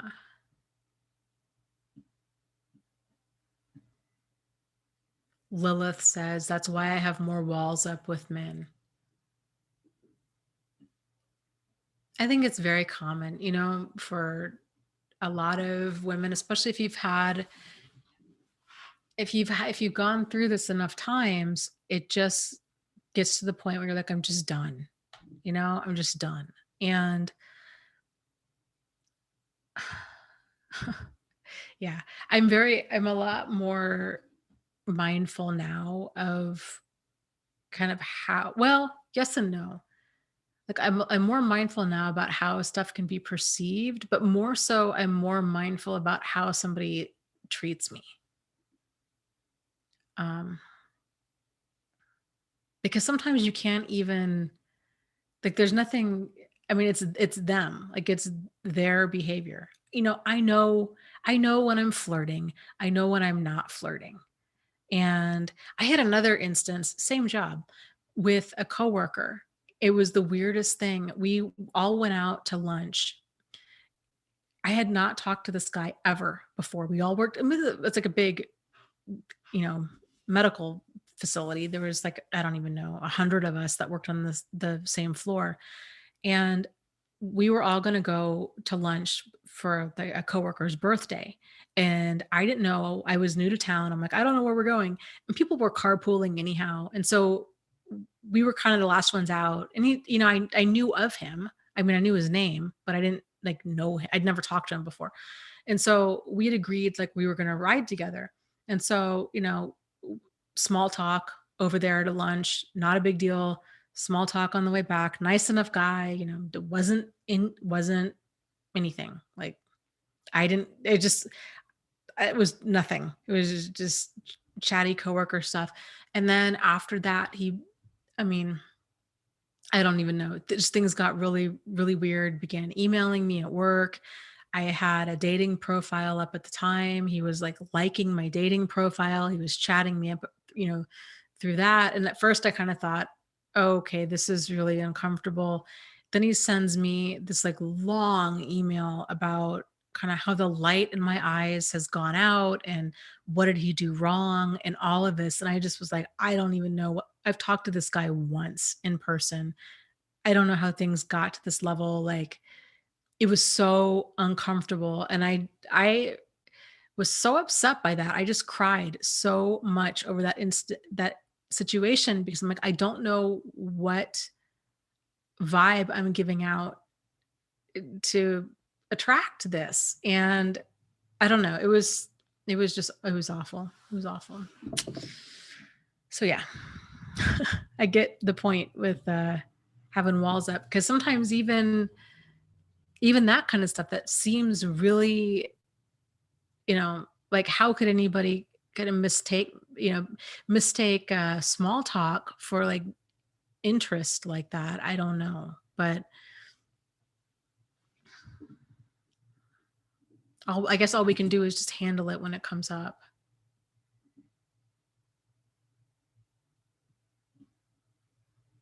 And I guess maybe in his mind, because, he had liked my pictures, and even though I didn't respond to any communication attempts outside of work, even though I wasn't responding to that, I think because I didn't flat out tell him like I'm not interested, that he just kind of kept thinking that door was still open. So it's difficult. And then I feel at the same time that I feel bad for guys because it's got to be really difficult to be putting yourself out there like that.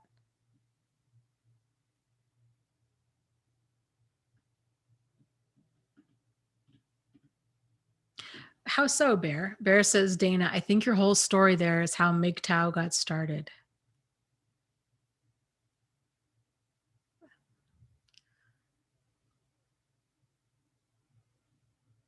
Which which story? I've got so many crazy.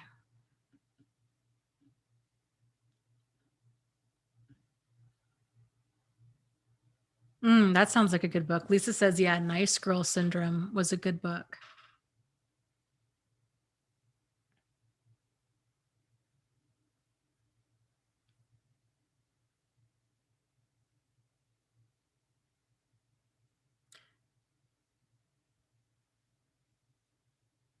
That is a great question. Missouri Cowboy says, Dana, Chris has an excellent question. He's starting therapy tomorrow. How do I begin talking about any of this?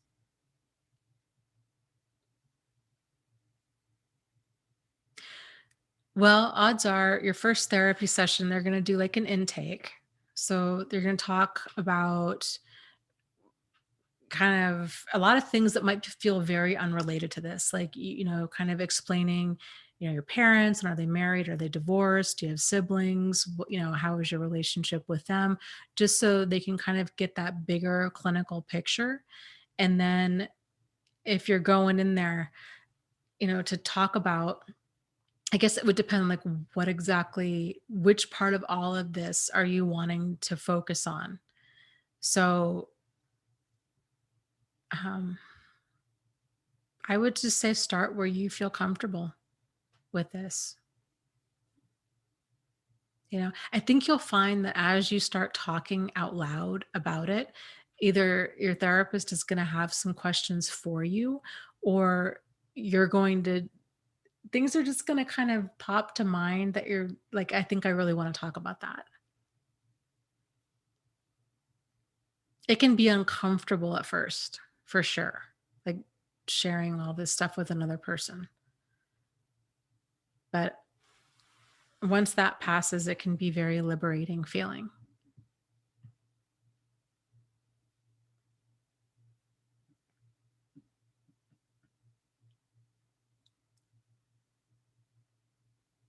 Oh, yikes. What? Lauren says, Dana, what do you think of social experiments of guys going up to girls and asking them to kiss them? A guy did this to me. Uh, I just think it's bizarre, and inappropriate. I don't know. It's a weird thing where society has gone with stuff like that.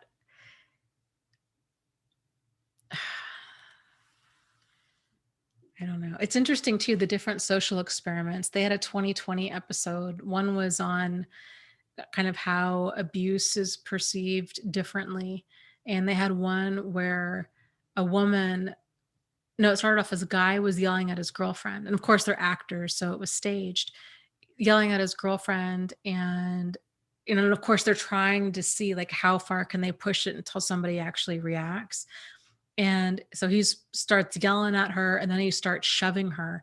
And then some other guys finally get up and they're going to go take care of it. And the guy's like, whoa, whoa, whoa, whoa, whoa. Like, I'm here. It's on 2020. We're doing an experiment. Like, it's good. It's good. It's good.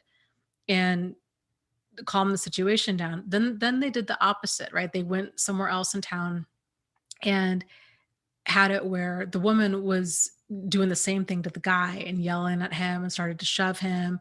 And then she kept at it because, they're waiting for somebody to hop in. And other guys were laughing at the guy. Other women, people thought, well, he must have done something to deserve that.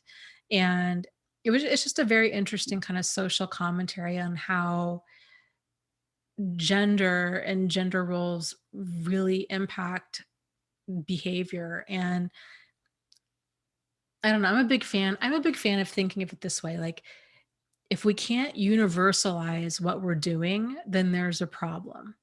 So if it's a problem for a man to yell at or hit a woman, then it's going to be it should be a problem for a woman to hit or yell at a man. Do you see what I'm saying? Like, it should it's the behavior, it's not the gender, it's not the age, it's not anything. Like, if it's the same. Like, if it's a problem for a teacher to spank a child in general, or to spank a child with a belt, then it should be a problem for anybody to hit a child with a belt, or in general. Like if it's a problem, it's a problem. Like the dynamic really shouldn't matter. Like people shouldn't be getting a free pass. Like, oh, well, that's okay because they're the police, or like that's okay because they're the parents, or that's okay because it's a woman, or So it's just interesting to kind of think about like if we can we universalize what we're doing?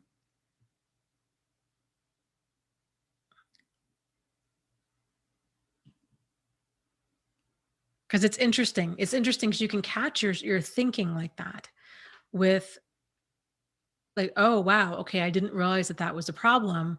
If I mean, like you can catch stuff like if there's like any like racism or sexism or ageism or anything going on, to catch those biases, and because we all have them, but that's the thing, is most of us don't realize we have them because we just take that stuff as like, no, that this is the right way to do things, like this just is. And I don't know, it's worth examining. Yes, right. Bonnie says, Dana, I remember that show. It was called What Would You Do? Yeah. Yep. Very interesting.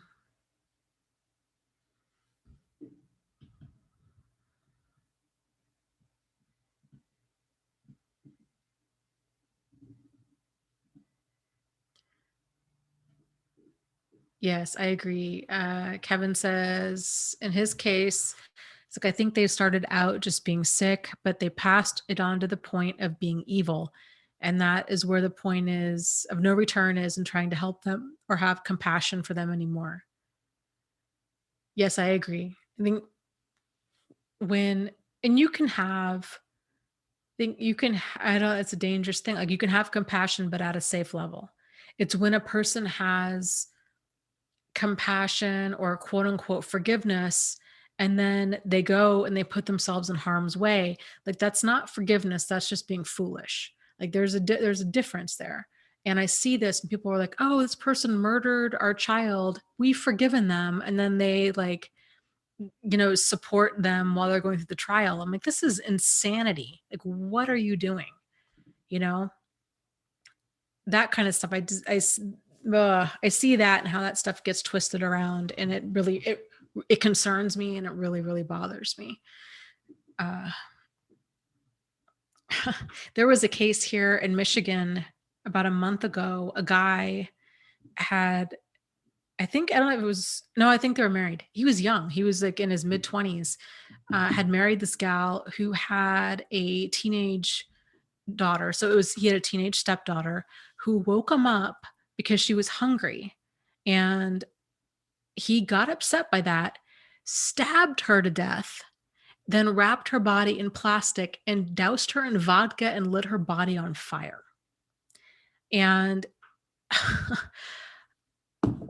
what gets me the most is in the paper. I should find the article. It talked about that he really wasn't a bad guy. It was a situation that just really got out of hand. And I was, you should have seen me at the gas station. I was livid.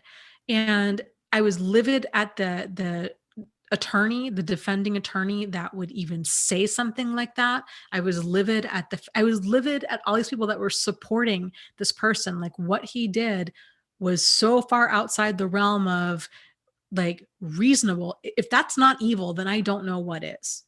And it disgusts me when people are uncomfortable with that. They're like, well, no, but we gotta really work to understand him. Like somehow he's the victim in all this. And it's just ridiculous. It's just ridiculous. It's so important that people see stuff as the evil that it is, so then they can respond accordingly, and to not let these feelings of kind of misplaced empathy lead them into harm's way, or you know it's just awful. Really really bothers me. So yeah, I agree. I think there's a very valid point with, when a person gets to this point of, when a person is showing that they have contempt, when they show you that they hate you, or that they truly don't care, believe that. That stuff isn't fake. It's not that they had a bad day or a bad childhood or whatever. Those things might be true, but it doesn't change it. If somebody's showing you that they hate you and that they truly don't care about you, you're dealing with a dangerous person because there's no empathy there, there's no remorse, there's no nothing. They don't care. And because they don't care, if you try to stand in their way and set boundaries and tell them no and do these things, then you're the problem in their mind. And that's when things get really, really, really dangerous.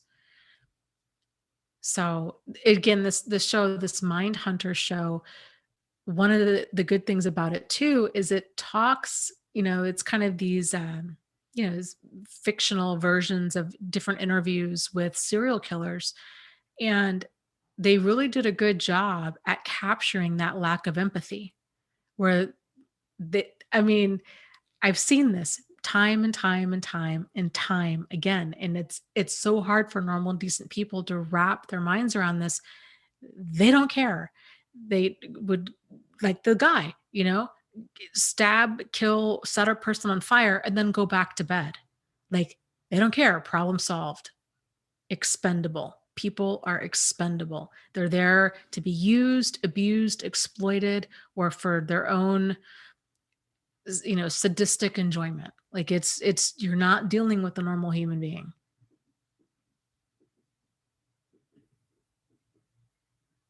Debbie says, yeah, right on. When they came after my children, I had to draw the line. No compassion for relationship challenge narcissists. They don't care. Right.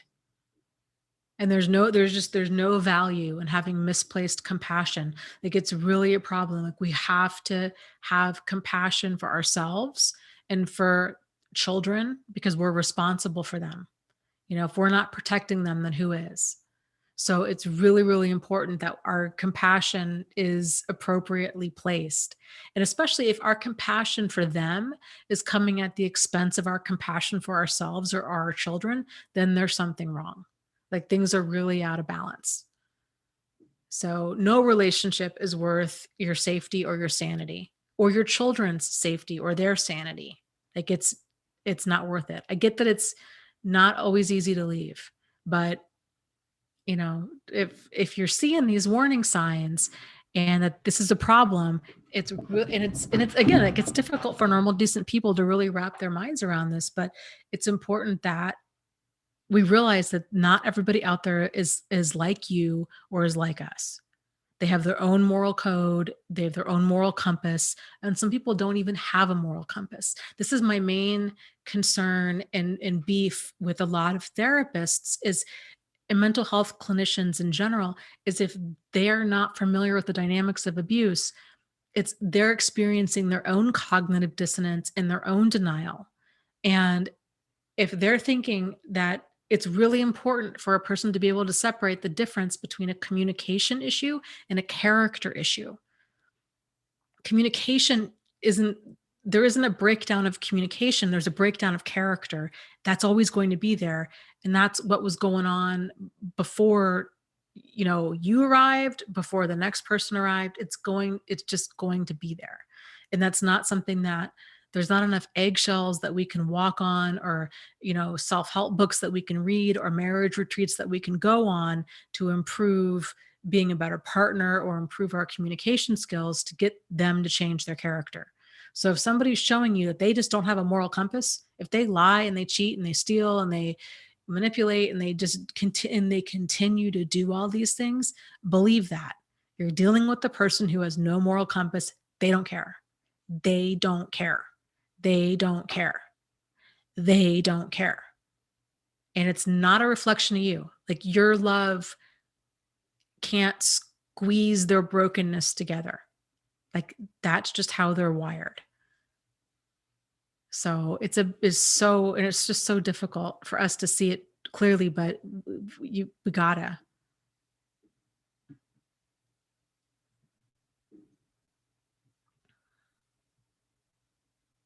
Yes, completely, George. I agree. George is talking to James. He says, it's good to go on first dates. Just be careful not to let how you feel about someone get in the way of observing their emotional capacity or instincts. Go slow. Yes, I agree. It's a really big thing, because the more emotionally invested we are in a situation, the harder it is for us to think clearly, and the harder it is for us to take appropriate action. It's a weird thing that all human beings have it. It's just the way we're wired.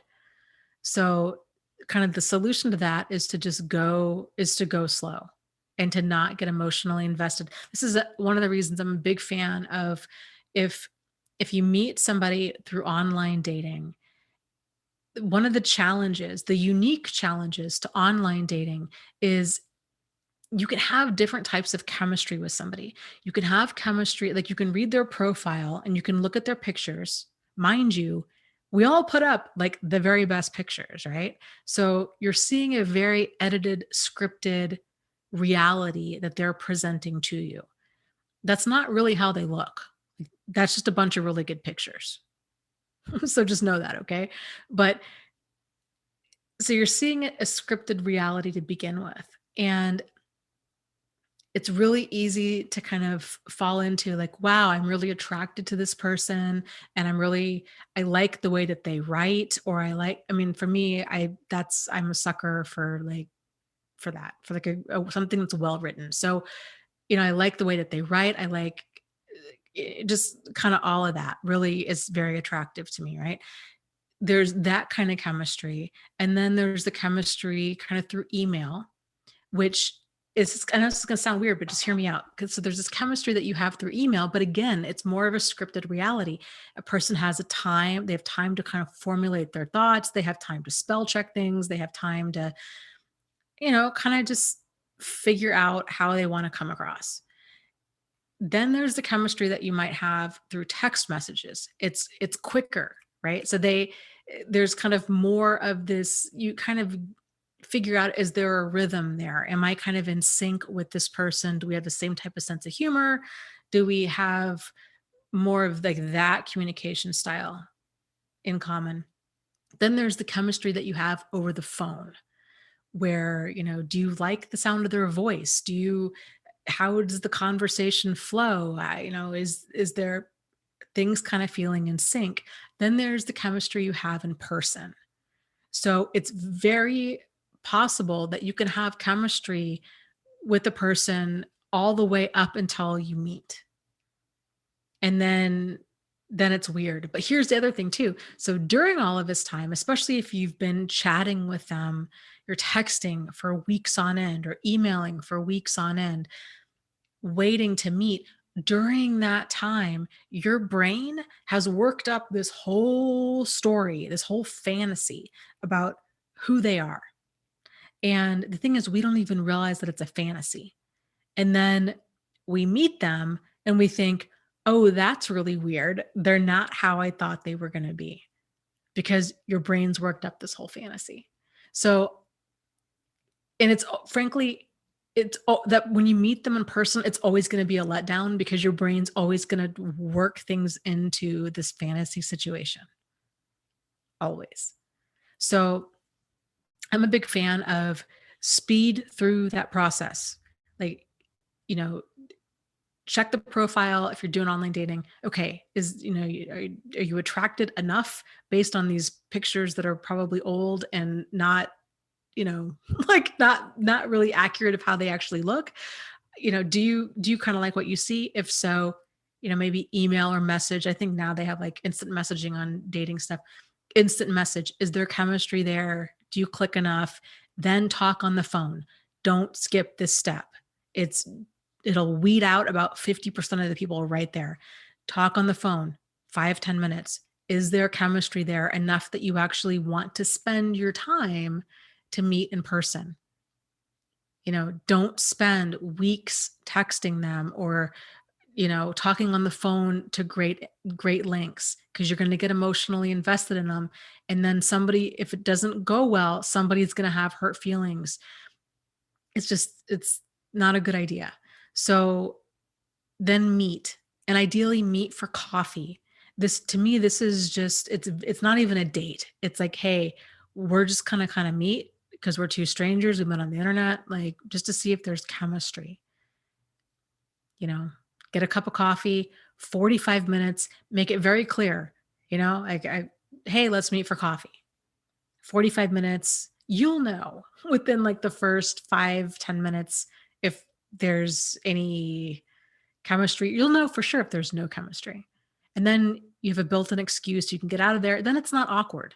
If you're if you're either way, like if you're a guy and you meet this woman and you have this whole idea, and then you set up this date and you're like, okay, I'm going to take you out for dinner. And then now you're stuck either paying for dinner, or kind of maybe the expectation is that you pay for dinner, and you're stuck with this person that you're not into, and you're there for like 90 minutes. Like it's awful, awful.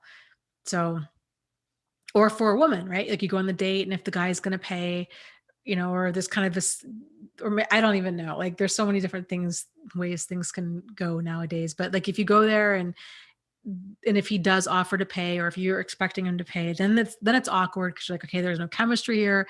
Like I don't want this guy to feel like I'm using him for a free meal. And this is like, I know this is he going to want me to kiss him at the end of the day? Like now things are just awkward and uncomfortable, and I just want to go home. So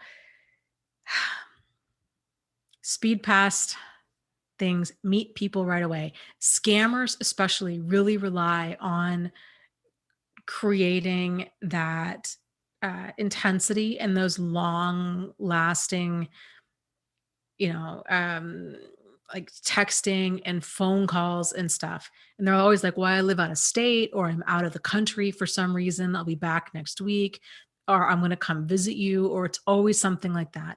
And they'll talk to you for hours on end, and they will seem like they are the world's most perfect boyfriend or girlfriend. And it's all a scam. And they're doing that intentionally because they know if they can hook you emotionally, that's when people open up their wallets. Because people don't give their life savings over to a stranger, but they do if they really feel like that they're in a relationship with them and that person needs help. So it's good to kind of realize this stuff. And then too, with getting emotionally invested in stuff is, oh, sorry, I gotta get a new chair. This is so uncomfortable. To realize too that everybody really, for the most part, unless they're like total wingnut, pretty much everybody can be on their best behavior for like the first 30 days. So realize like you're not seeing who they really are. This is that window of time where odds are, if stuff is going to surface, it's going to be in that 30 days. You're going to start seeing cracks. If they start running really hot and cold, if you're seeing bouts of rage, if you're jealous, they're controlling, if they're they have a lot of like weird quote unquote friends that they tend to text. They are really possessive of their phone, and you know what I mean? Like little things like this, how they talk to you, how they joke around with you, how they respect or they don't respect your boundaries, how all of these things. And so it's really, and it's so easy to get caught up in like the fantasy and to think, because it's kind of like the early stages of that lust and that initial attachment of thinking, of seeing this of idealization. And we all do it. Like, this is the most amazing person. I feel like I've met my soulmate. And especially when you're getting somebody that's really feeding into that, and you're having these conversations that last for hours, and and then if you're bringing sex into the equation really early, especially during that first 30 days where you're not thinking clearly, and then especially if there's a really great sexual connection there, then it can really add fuel to that fire of, this person's my soulmate. And it's really hard to walk away from a problematic situation when there's the good times are so good, but the bad times are so bad. And just that right there is a sign that you're in an abusive relationship. If I had to point to two signs that you are in an abusive relationship: perpetual confusion, 3 signs: perpetual confusion, mental anguish, and I would say introspection. Is it me? Is it them? Kind of what's going on? All of that stuff is in high. Okay, 4. And good times are really good, bad times are really bad. Tend to be I would say the most common. And some people don't even experience the good times are being really good. Sometimes it's like the quote unquote good times are mediocre, but the bad times are really bad. But if there's bad times that are really bad, that's still a problem, you know?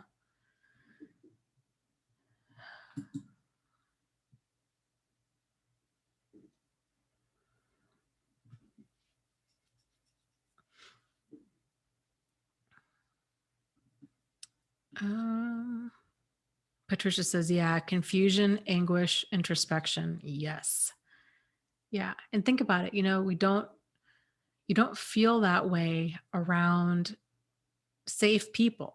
Like safe people make you feel comfortable. It's the unsafe people that make you feel uncomfortable.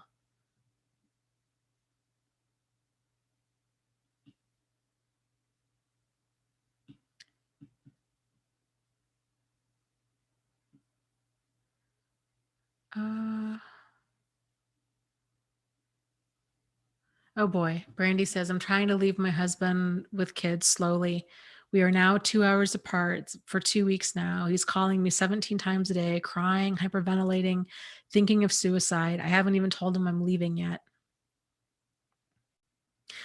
You know, I would say if you're concerned about him and if this is legitimate and if it's not like a manipulation attempt, then I would consider call next time he calls you and he starts in with that, I would call 911 and I would call a response team that's actually going to be trained in how to deal with the person that's suicidal because that's a lot to handle. And for me personally, I don't mess around with stuff like that. Like if somebody tells me, they're showing all the signs, if they're like, you know what, I'm feeling suicidal, right then and there, I'm like, okay, I call 911. I've called 911 on many people for that, not just exes. I actually don't think I've ever called 911 on an ex, but like different people in my life that have said that because it's just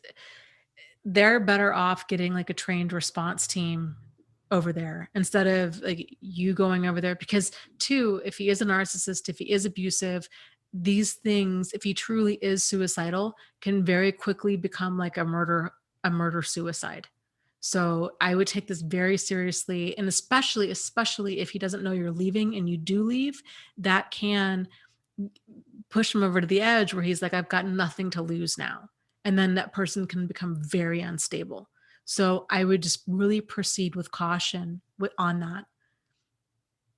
Have somebody over there. If you've got to go over there and get stuff, ideally try to make it when he's at work. I would do a civil standby with the police. I'd call the police ahead of time and say, can I get an officer over here? This is what's going on.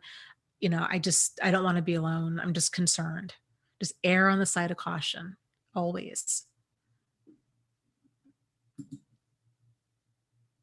Yeah, Little Miss says, yeah, mine was like, I will kill myself if you don't get back with me. Yeah. They often do. I mean, oftentimes it's, manipulation attempt. And I agree. Oksana says the suicide threat is often manipulation, but I do think calling 911 is a good idea. If they're bluffing, they will be furious. Yeah. My whole take on it is if they're serious, then they'll get help. If they're not serious, then they're going to learn. They're going to learn that that is not something that you don't play with stuff like that. Like you don't throw that out there unless you really mean it. So it kind of nips it in the bud for in the future. They realize that they can't use that to kind of hold you emotionally hostage. That if they're going to threaten suicide, you're going to call 911. Like you're not playing that game. So in my mind, it's a win-win.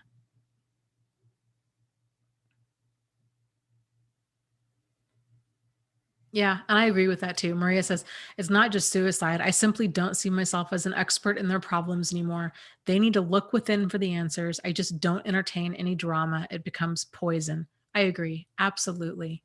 There really does get to that place when you are living a life that doesn't have drama like that, where you start to really, really value the peace that you have in your life and you guard it with everything you have. Like you value it and you guard it, and you just like you don't sacrifice it. And if other people come in and they start with drama, if they start with chaos or confusion or any of the crazy making, it's amazing how those first few relationships we might hang on to for decades and we just get dragged through hell. And then kind of once we get kind of get the stuff figured out, we are so quick to just prune that back. Like, nope, done. Next. Like it's just a non-issue, we just cut it out and drive on.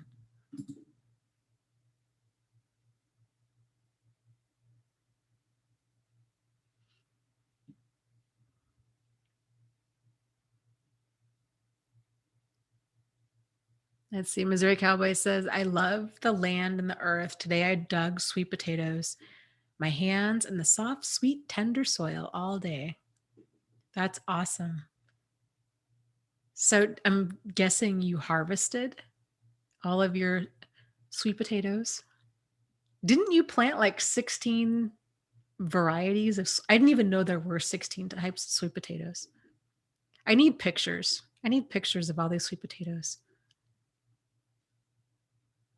That's so cool that you do that.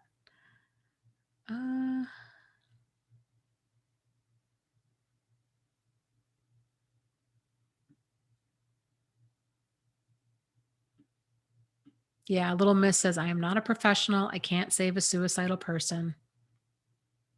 Yeah.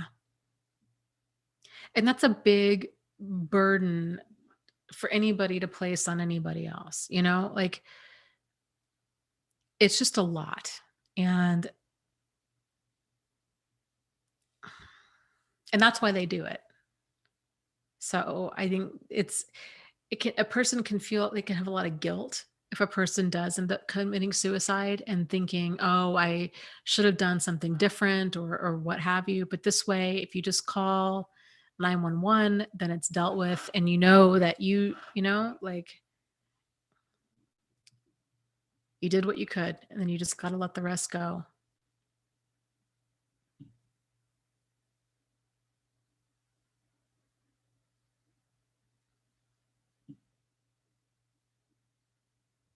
Scary. Standing Firm says, yeah, last year I thought he was trying to kill me. He was messing with my car. Yeah. And, he might be. It's not uncommon.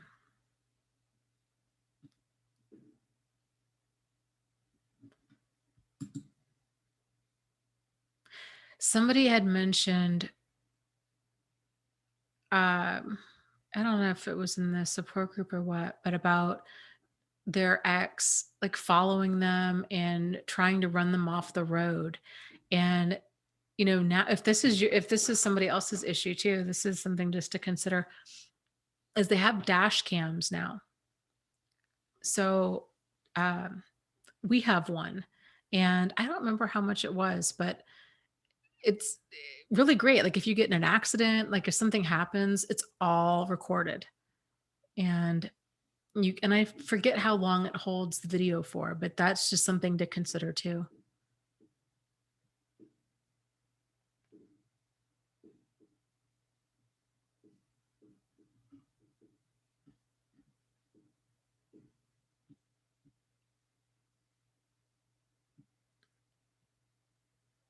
Yeah.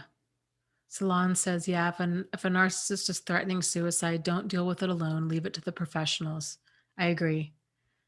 And my main concern too is I am concerned I don't let it turn into a murder suicide, because if you truly are dealing with a desperate person, that's how a lot of this stuff happens, and it can get really out of hand very quickly. And even if they're saying, I need to talk to you, I want to see you, I don't want to talk to anybody else, and you don't have to do anything that you don't want to do. So it doesn't matter. It doesn't matter what they want. I've seen this happen. Sometimes they're like, I really want to talk to you. Can you meet me out at this park? Or can you meet me at like a Walmart parking lot? Or can you just, where there's not a lot of people around, that kind of stuff. That's when stuff gets scary and it can potentially be dangerous. So just err on the side of caution. Always, always, always.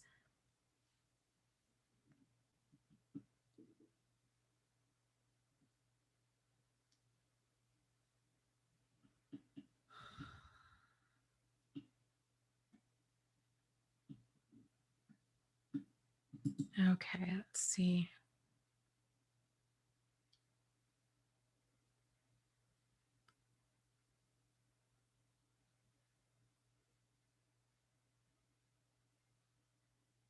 Oh, yeah. Ernest says my narc would rage when she didn't get her way, then lock herself in the bathroom and threaten suicide.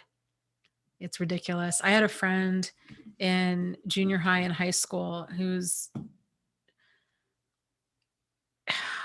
was, I don't even know, somewhere within that cluster B, ridiculous, drama, um, just narcissistic. I used to joke at then when I was 15, 16, you know, 20, the whole time we were friends, that I was in an abusive relationship.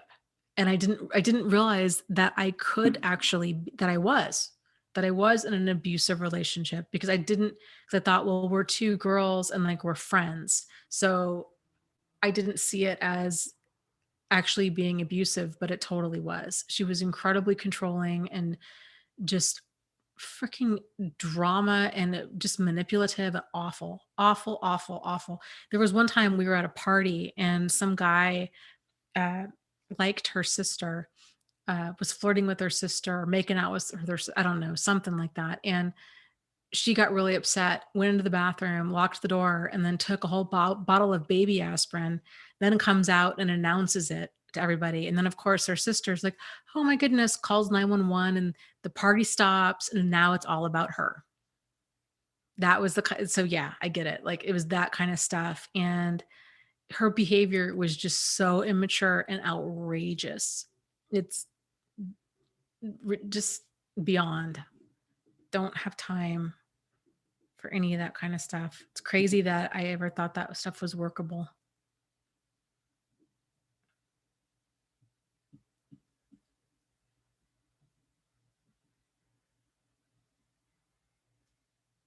Oh, good. You like that. Missouri Cowboy says Dana has an excellent journal idea and it's on the Facebook forum. She's asking a question a day. Way excellent, in my opinion.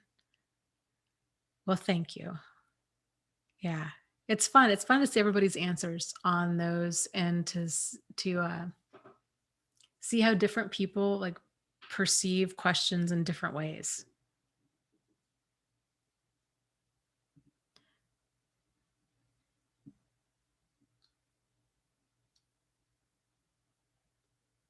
Brandy says he tells me that he doesn't know what's wrong with him. He can't understand why he's having these intense highs and lows during our separation.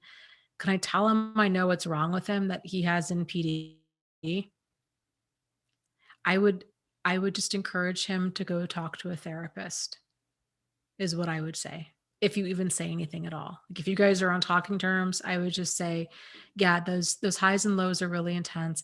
You know, I definitely wouldn't try, don't self-diagnose him. Don't, and odds are the therapist isn't going to tell him that he has NPD either, even if he does, because it tends to make him worse, not better. Same thing with antisocial. Like those are two diagnoses that people are not often told. If they are told, it's because they see it by accident. But like all it's going to do is they're going to read about it and then it's going to make them become more of what they already are. So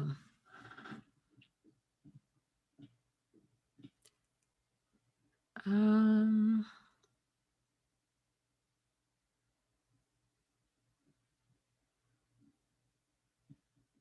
Lisa says, okay, so my ex sent a very long email All false accusations and all my fault. I didn't even read it closely. The next day, he sends another email, says to ignore it and that he wasn't in his right mind. Yeah, that just sounds like a typical Hoover, right? Like trying to get a reaction out of you and then you didn't respond. So then he's like, well, I'll try the opposite. So I'll say that I was out of my right mind in order to try to get you to respond. And then I would just anticipate that there's going to be a follow up text or email to that to try to get you to respond. So that's what they do. They just kind of go down the line trying to figure out which button do they need to push in order to get you to respond. Is it anger? Is it guilt? Is it pity? Is it sympathy? Is it remorse or fake remorse? Is it fake apologies? Is it, kind of that future faking? Is it nostalgia, bringing up old things that, the good times? What is it? Is it going to say like happy birthday or Merry Christmas or happy Halloween? Or because so many of these little Hoover attempts are just, come across as so like benign. Like a person almost feels kind of like a jerk for not responding. Oh, you said happy Halloween. Like, I mean, come on, like that seems pretty harmless. And of course, too, other people around the target might be like, "Oh, come on, like you just need, you're being immature. You need to take the higher ground. You need to be the bigger person here. You need to be polite and respond back. Don't be rude." That's kind of the mentality. And um, so, you know, it's crazy making when when that happens. So sorry, I'm opening all these different windows here because I don't know how I have so many open, but weird. Okay. But yeah, and this kind of goes back to, it's like whatever it works for you. So if you're not comfortable opening up or responding to any communication, then don't. There's no shortage of people around you that are going to be like, oh, you're making too big of a deal out of it. You take the higher ground. Just, it's just a simple text. Like, it's not like you've got to go, like meet up with them or anything. But to me, my whole stance is I just don't have time. Like, I don't have time for the drama and the dysfunction. I don't care. Like, I truly don't care. It's just, ugh, it's exhausting.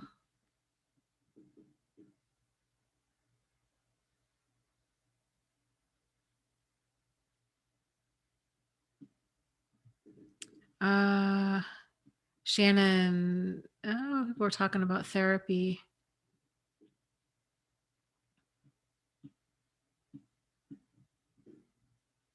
Here's the thing with therapy helping people is it's sort of like, in many ways, it's like AA. Like AA is a tool. Therapy is a tool. AA is a tool to help people get sober, but the program only works if they work it. You can't drag an addict or an alcoholic to AA and somehow expect them to change. It doesn't work like that. Just like therapy, a person can sit in therapy and like if they lack that ability to introspect, here's the thing. If a person doesn't see that anything's wrong with them, they're not going to change. So the first step of change is always that there is awareness that there is a problem.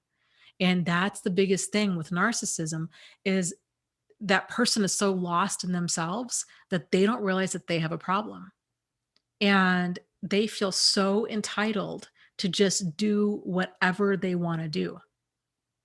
So, because they can justify it. But that's the thing, it's a very immature mindset. It's it's sort of like the whole kind of stereotype of an abusive person is, if they're if you confront them about the abuse, it's like, well, yes, but look at what you made me do.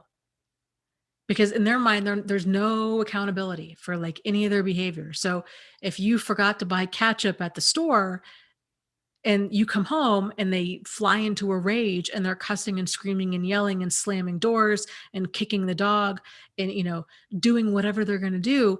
In their mind, well, this wouldn't have happened if you'd remembered to buy the ketchup, because they don't realize that there's no emotional regulation or emotional control. Like, to them, whatever response they have is because of something else. Well, yeah, I got in a fight with that guy in the parking lot because, you know, his music was too loud. That wouldn't have happened if his music wasn't too loud. Or yeah, I cut that lady off in traffic because she was going too slow. And then, I got a speeding ticket. It's not my fault. It's her fault. Like, there's just no awareness that their behavior is caused by them, like that they're responsible for it.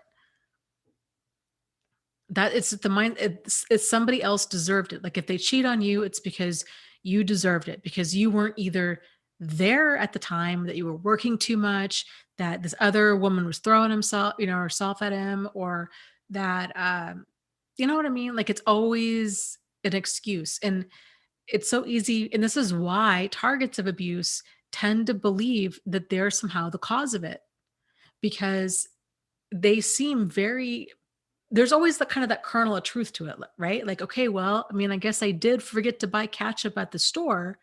That's the truth. However, their reaction to that truth is where things get completely out of hand. Like, it's one thing, it's okay to be upset. It's not okay to be cruel. It's not okay to yell and scream and flip out like that and call names and kick a dog. And it's not, that's the line in the sand. It's not okay. But they don't see that there's no ownership of that. It's just very, very bizarre. And then of course this just goes to an extreme of all the way down to, rape, murder, you know, heinous acts of like, well, I've only did that because of this. And it's like, no, you did that because you chose to do that.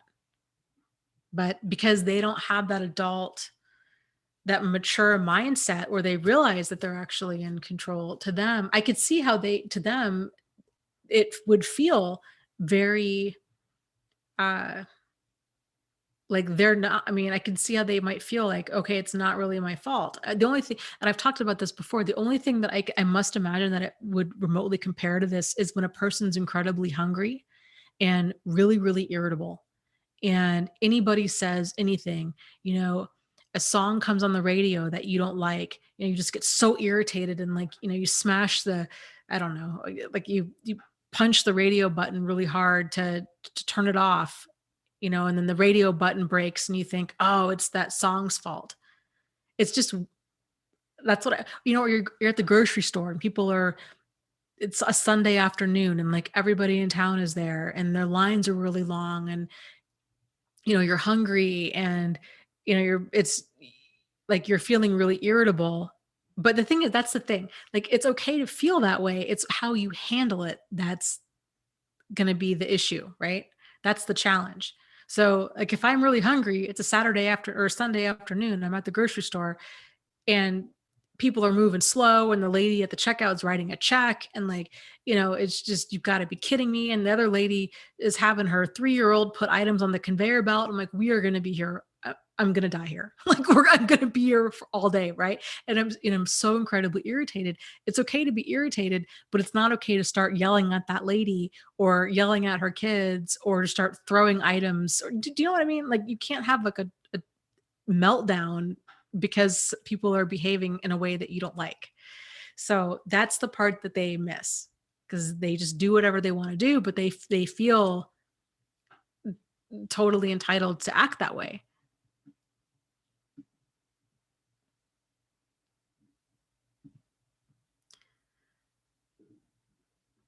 Yep. Banaz says, yeah, they pretend nothing is wrong after they screwed up. Just like Dana's saying, my narcissist friend sent me a Thanksgiving a day after her abusive behavior on the phone. WTF. Yeah, it's totally wild. And I had a quote unquote friend who's actually more of a frenemy. at that same place that I worked at, um, who towards the tail end of me working there had done something similar, had made my life an absolute living hell for several weeks, to the point I was coming home, I was crying, I was having anxiety, I was walking on eggshells. It was awful, awful, awful, awful. In the first 3 or 4 days that this was going on, I was like, maybe it's just me. Maybe I'm reading things weird. Maybe she's having a bad day. Like, I don't know like what exactly happened. And then that was kind of the catalyst where I'm like, I've got it. I'm just done. Like, I'm done here. My time here is finished. Put my 2 weeks in, and then it was like a switch flipped, and she became much more pleasant to be around. I think she realized I was like her only friend. And so I think it was just this realization of, oh, I can't make her I can't run really hot and cold like this. Now she's going to leave, and I need her more than she needs me. And so after I left, because I was really going back and forth with this, because again, the good times with her were really good. And there are a lot of things I miss about her. But man, I will not be treated like that. Never again. Never again. And that was the big realization of, it doesn't matter. It doesn't matter if she's going through menopause, or if she had a bad day, or weeks, right? Because this went on for a while. It doesn't matter. If somebody is treating me with contempt, hostility, aggression, disdain, like I was being treated, where and she was gaslighting and like all kinds of stuff. It was awful. If that starts happening, I'm out of there. Like, there is no excusing that. And the crazy thing is, I don't know how much of that was really even a conscious thing with her, because I've seen her do the same thing with men she's dated, and I've seen her do the same thing with her son. And she's talked to me about it, but I can tell in the conversation that there's no insight into, that's not cool. Like, it just was freaking weird. But then I figured, then okay, like she's either doing this intentionally, which isn't cool, or she's doing it unintentionally, in which there's no hope of getting through, right? Like, either way, it's a lose-lose situation. So that was when I realized I just got to leave. But yeah, she'd sent me this text a few weeks after I left there, oh, I really value our friendship, and you've been so distant lately, and I hope everything is okay. Like, nothing happened. And I just thought, you psycho bee. Like, you've got to be kidding me. Total wingnut. Like, no, dude. And that's when I just blocked her across the board. And I was like, yeah, I'm done. Like, I'm just done. Some things, I'm a fan of communication over, but I don't even know. She's just obviously got some deep-seated issues, and I don't have time for it. So, but yeah, it's really crazy when they surface out of nowhere and they act like nothing happened. Crazy.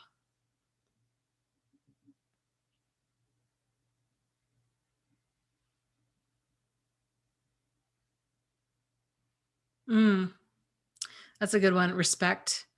Missouri, he was asking Missouri Cowboy, says, how can you tell the difference of narc rage and normal anger?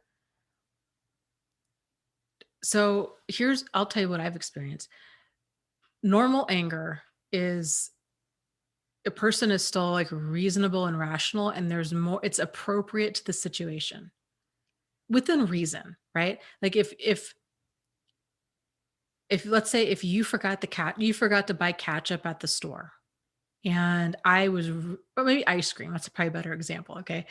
Like, I was really looking forward to eating some ice cream, and you forgot to buy it at the store. Normal, I think I'd probably be more disappointed.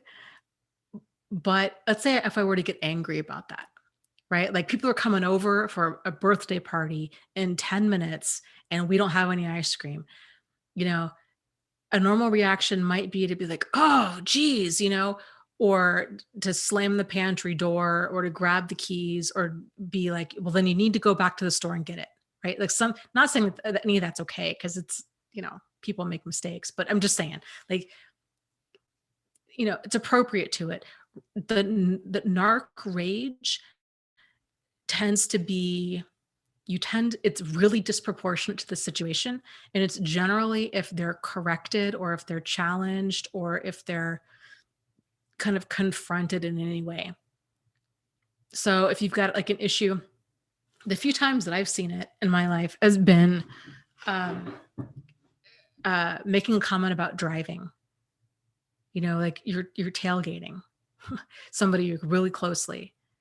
And even then, I didn't even say it like that. It was just more of a, can you please slow down kind of a thing, and just freaking out. Or there was another time, what was it? It was so out of the blue.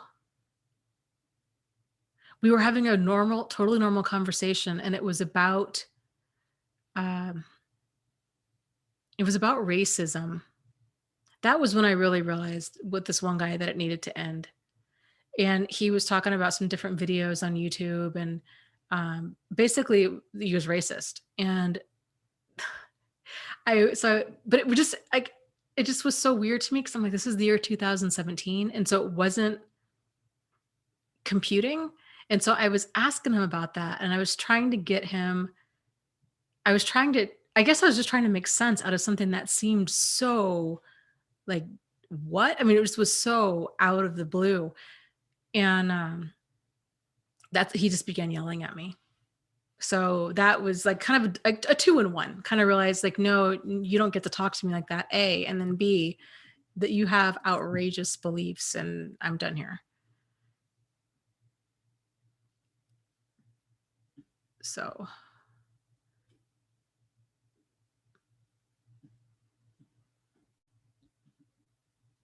yeah, Salon says, yeah, narc rage makes my stomach churn in fear. It's a good way to put it. Like, it's so extreme, and it can be so terrifying, because they get so angry about something like that's very disproportionate.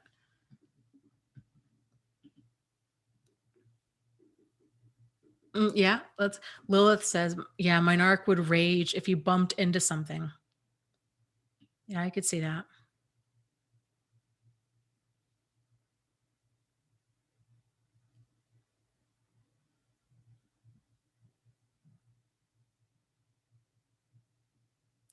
Yeah, Bonnie says my narc rages over even little small things. It comes out of left field. It's like a hit and run accident. The rages are frightening. Yeah.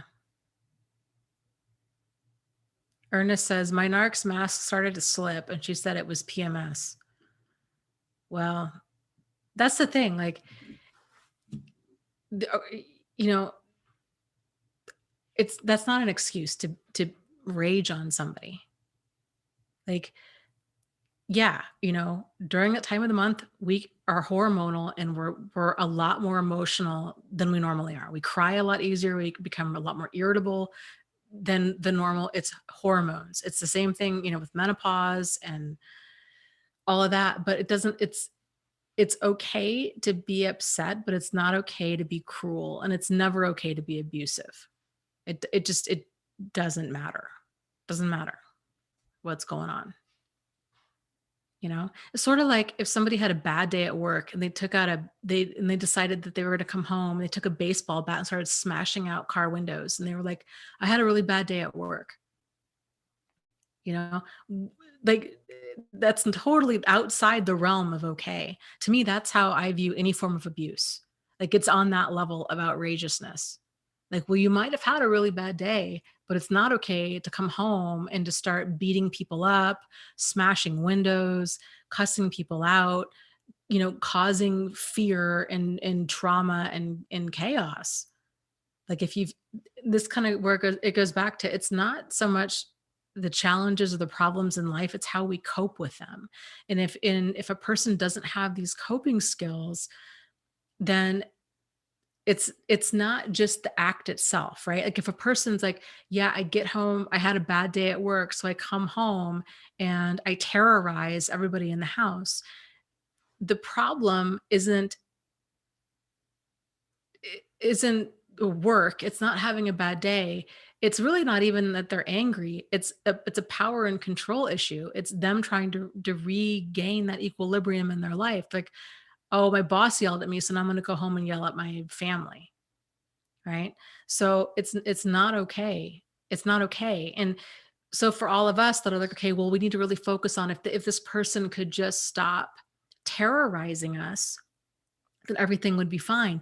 But the terrorizing is the way that they're coping with other stuff. So unless they need to unlearn that behavior and then relearn a more constructive one. So it's not as simple of a thing for them to just flip a switch and like not yell anymore. Because if that's how they know how to cope, like then odds are they have a whole bunch of other like really maladaptive ways of coping. And that's going to take a lot of undoing. It's hard for us to see that because we're not wired that way. Sort of like if a person's an alcoholic to a non-alcoholic, we're like, it's simple, you just quit drinking.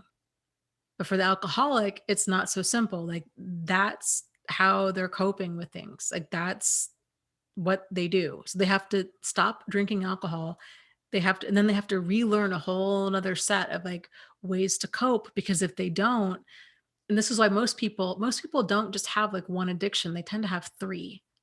So then it comes out in other ways. That, if you go to any AA meeting, right? What do you see? It's like people are generally smoking, they're drinking coffee, they tend to be overweight, and there's alcoholism. So you lose one of those, then it tends to shift over.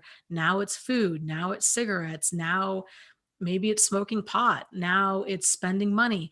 Like, so a person has to learn how to, because these are kind of all path of least resistance, quick ways of making ourselves feel good. It feels good to eat a donut. It feels good to smoke a cigarette. It feels good to have a cup of coffee. It feels good to, buy something new. All of it feels good to have sex. Like these things are like quick pick me ups, but these are not healthy, like long term ways of kind of, you know, handling life, handling our emotions.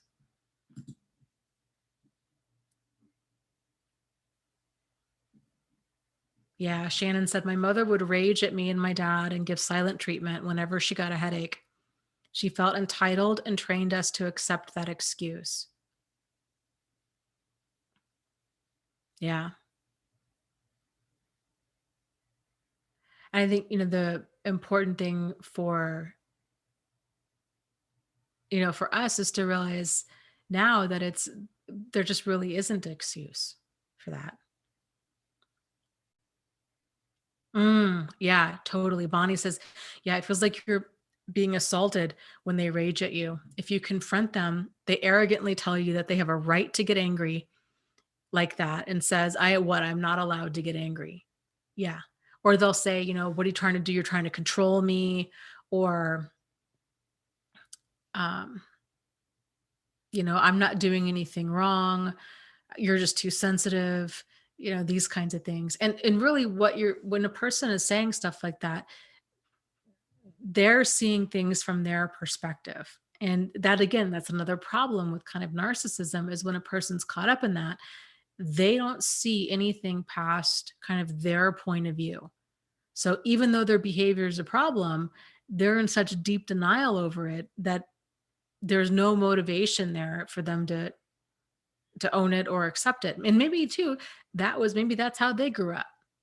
You know, they had a mom who came home, got drunk, and a dad who, and the kids who walked on eggshells. And so it was sort of like,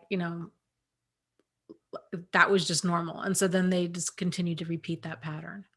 And it's not. So yeah, it's a problem. Um,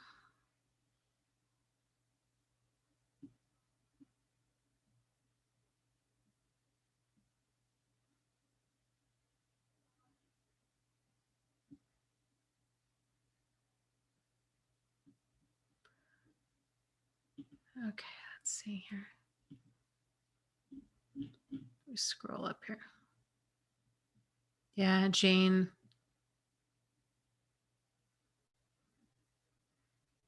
says, I had never been yelled at like that before, and I'd never seen that kind of anger. It's scary. Yeah, absolutely.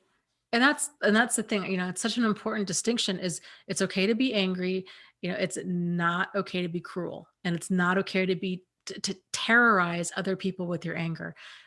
It's one thing, okay, if you're really, really angry and you feel like you need to get it out, then you go for a walk, you play the piano, you play Angry Birds, you take a bath, go into your room and you listen to loud music. Like, you handle it appropriately. It's never okay to be like, well, I'm really upset, therefore I'm going to terrorize my family or my animals or my neighbors or my coworkers or anybody else. Like, that's a huge sign of immaturity. And it's sort of like if a person doesn't kind of pick that up at kind of that appropriate emotional development stage, they're really going to be challenged with picking it up later on in life, especially if they don't see that there's a problem. So, well, thank you, Missouri Cowboy. Thank you for the donation. He also says, together we can heal. Yes. Yes, I agree.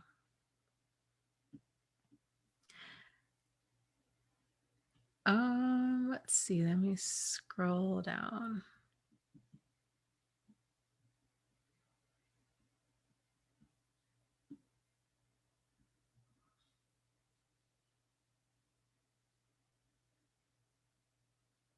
There, Standing Firm says, last night I had my Bible and stuff on the table, normal stuff. He told me how dirty I am. I said, I live here. Yeah, that's really wild. There's a great website.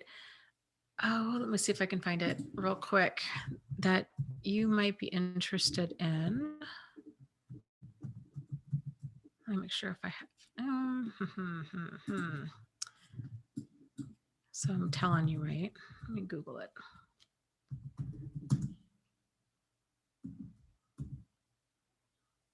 Okay. It is, I believe, written by a Catholic nun, and she is fantastic. It's called Luke 173 ministries.org. Luke 173 ministries.org. And she works with mainly women, but really talks a lot about kind of biblical perspectives on abuse and forgiveness and compassion and understanding. And it's one of the few uh, kind of spiritual websites out there that I feel really sends an appropriate, healthy, balanced message, and it's by somebody who gets it. So might be something worth checking out. I've been passing it along to a lot of people that really tend to feel stuck or have a lot of questions regarding kind of Christianity or spirituality in general, and forgiveness or compassion or leaving or these kinds of things. And her website is just a wealth of resources. So, and again, what is it? Luke 173 ministries.org.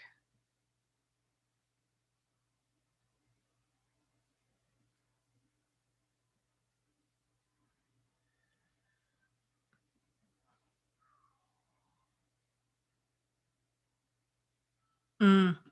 Kate says, hey, Dana, longtime listener, first time chatter. I'm involved with a narcissist who accuses me of being a narcissist. It's so painfully crazy making. He accepts he is a broken person, but still accuses me. So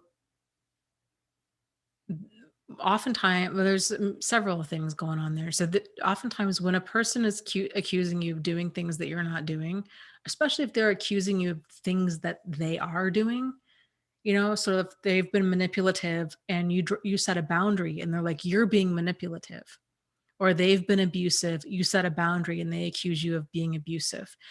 These kinds of things, you're generally dealing with the person who's projecting. And it's really difficult. It's not difficult. It's impossible. It's impossible to have a relationship with somebody who's a crazy maker. And so I would just really encourage you to get clear on, like, what are your deal breakers for a relationship? You know, and I've talked about this before, but I think this is kind of a good a good baseline for criteria of, abuse, addiction, especially active addiction, abuse, addiction, adultery, and attitude are like kind of the main for my main four.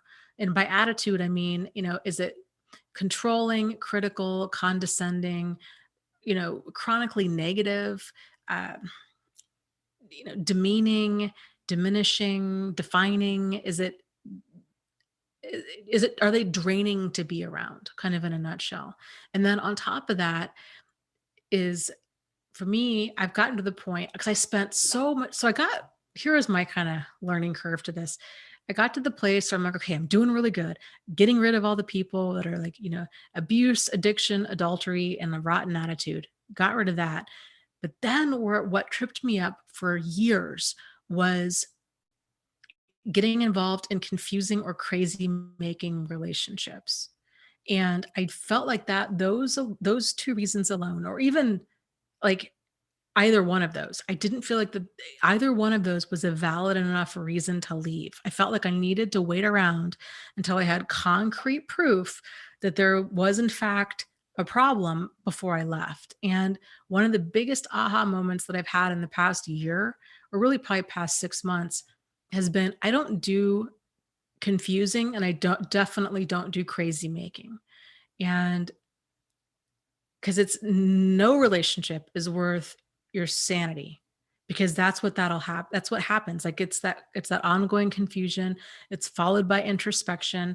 It's mental anguish, and it leaves a person questioning their perception of events and people, and it's exhausting and it's draining, and it's just it's not worth it. A relationship, in order for it to be healthy, it has to have that open, honest, sincere, solutions oriented communication. There has to be that sense of mutual trust and support.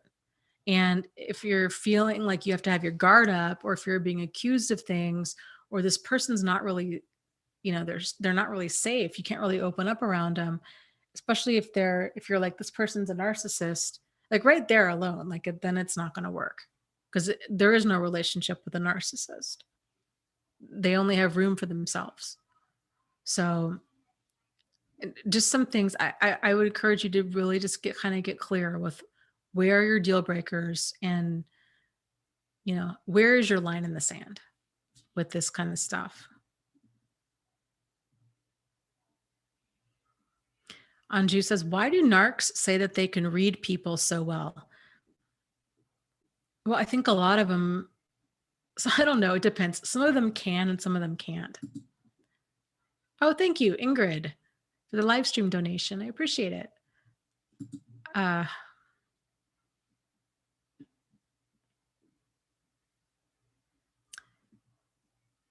Let's see. Why do they say that they can read people so well? Is some of them, they're all emotional manipulators. Some of them there's different degrees of self-awareness, because at the end of the day, they're all people. Sort of like,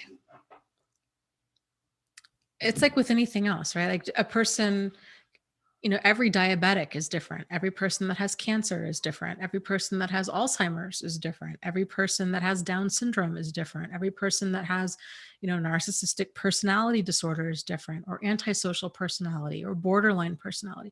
So even though there's similarities kind of within any one of those things that kind of make up that different diagnosis or that different disorder, the way that those traits are expressed and dealt with and what have you are very individual, because at the core of all of that is there are still people. So, some narcissists are incredibly emotionally, I think, kind of insightful, but it's all for their gain. So, I mean, my God, a sociopath, a really like an intelligent one that is full of self-awareness, they can work a room like no Bill Cosby, right? They can work a room like no other. They know exactly how to manipulate emotions. And and some narcissists are incredibly just unapologetically themselves. They're brash, they're kind of like Donald Trump, right? Like they're very much who they are. They don't care how ridiculous they behave. Like they just don't care. And so I don't think that he would, like the Donald Trumps of the world, I don't think that they would really consider themselves, although maybe he does, like to be he's emotionally aware enough to know how to manipulate. Like he knows how to read a room enough to know what to say so he gets what he wants. So um yeah, that's why they say that. And sometimes, like I said, sometimes they can, sometimes they can't.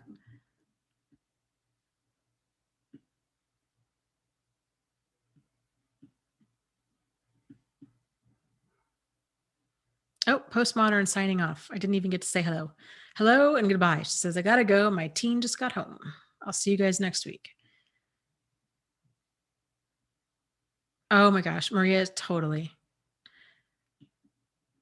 I hear you so much.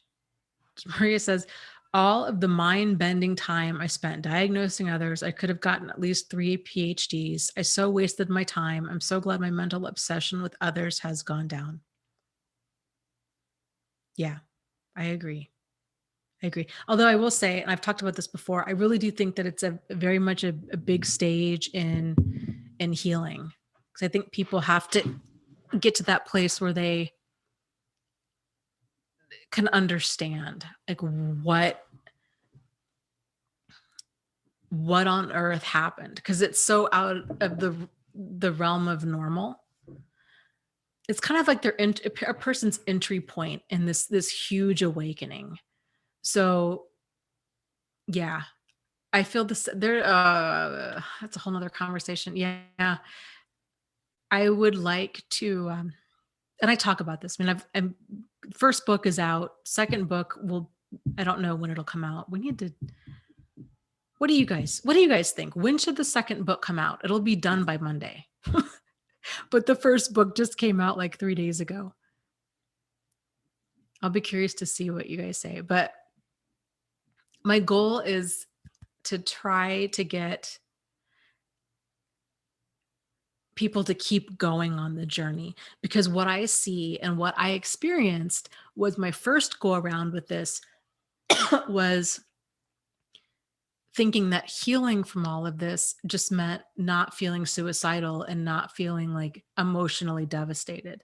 And then when it happened again, I was like, okay, now it's a pattern. What's going on? What am I missing? And it took me quite a while, like several years, to find the answers to that, because I didn't know the questions to ask. And I was in and out of therapy, but I just felt like I wasn't getting anywhere. And I felt like I was fumbling in the dark. So, and then it wasn't until I found that first support group, and then it was sort of like the pieces began clicking together. And then uh, it made more sense with, it's still a never ending, it's like just peeling layers back where things keep making more and more sense. Lauren says, at Christmas with the book. SP says, I say January. Chris says Tuesday. uh, oh, totally. Maria, yes, completely. Maria says, I'm so glad I'm not the only one, Dana. Oh, but for me and my mental obsessions wasn't a phase. It became me. It was so bad. It's embarrassing to admit. I was 100% there with you too. And I'm sure I sounded like a raving lunatic. And at the time, when I really dove into all of this, because the first time after Jack, and I came across like the word sociopath, and I'm like, this is what it was. Like, this is what I experienced. And of course, everybody thought I was nuts, because they're like, no, you know, like, sure, he was, selfish and crazy and all of this stuff, but we don't know if he'd go like sociopath. Like, because it just seemed like, no, that happens to other people. Like, we'd all be able to tell if he was a sociopath, you know?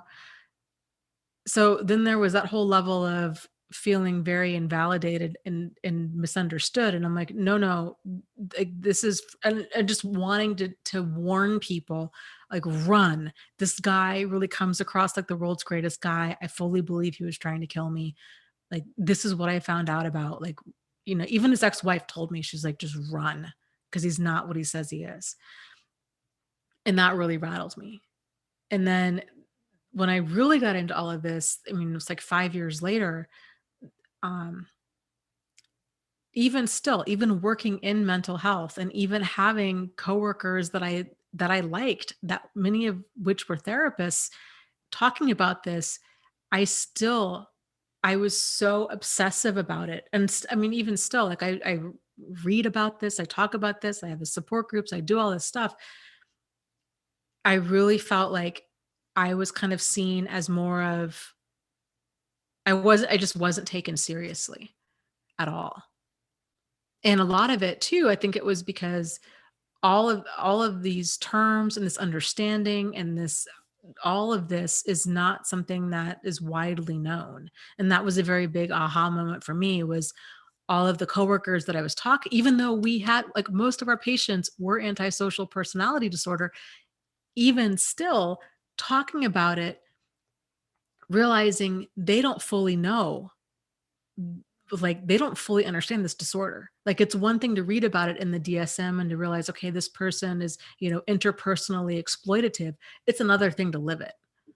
And then it was its own level of, like, triggering and crazy making and panic and anxiety and obsessiveness. So, yeah, I get it. Oksana says, yeah, Bill Cosby. Oh my God, yes. I used to love that guy. Yeah, me too.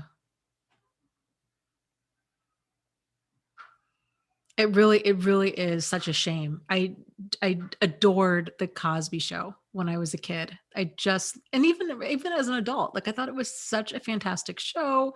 He did he just, I mean, that's the thing, right? Like, the good times with Bill Cosby were really good. Like, he did a lot of really positive things for the Black community and for, I think, dispelling a lot of stereotypes. And um like, there's just a lot of things that the good things about him that I really admire. I like the fact that he had clean humor. I liked the fact, with the Cosby Show, he decided to change the characters, the professions of the characters, the Cliff and what was her name? The wife, the Huxtables, um, to change them to where she was an attorney and he was a doctor. Before the script was written, that they were going to be really blue collar. And he was like, you know what? No, I want to show people, like, an upper middle class family. And I don't want it to be kind of the drama and dysfunction of kind of the stereotypical Black family.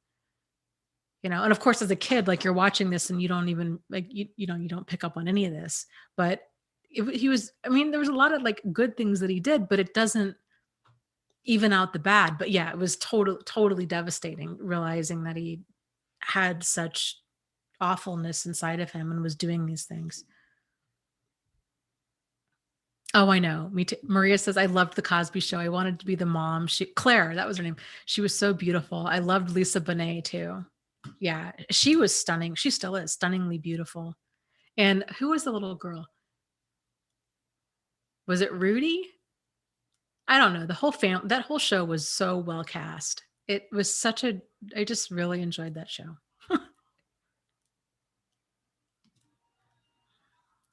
So, yep. True Seeker says, yeah, big name, charming people think they can get away with abuse. Yep. And that's the thing too. People say, oh, money or fame or power changes people. That's what it is. And it doesn't. Like, it doesn't change a person. It makes them more of what they already are. All of those things are tools. Money, fame, power. If a person is kind and compassionate and generous, you give them those things, it throws fuel on the fire. They're going to be more of that. If they're already sociopathic, they're going to be more of that. So, yeah.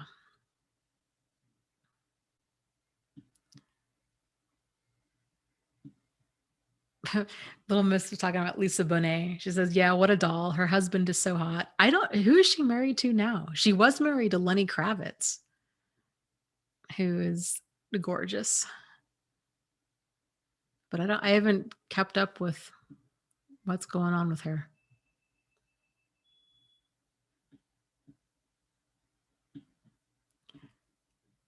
Let's see. Scroll up. I'm probably not going to pronounce your name correctly, so I apologize ahead of time. Carrie? Kerigma says, hello, I'm new here. Welcome. I'm still learning so much. What advice do you have if you have children with a narcissist? I would say that a really great starting point is to read the book. It's called Divorce Poison, and it's fantastic. It talks about kind of co-parenting or counter-parenting with a manipulative person. So I would start there. I don't know if you're still married or if you're divorced, but that's a good one.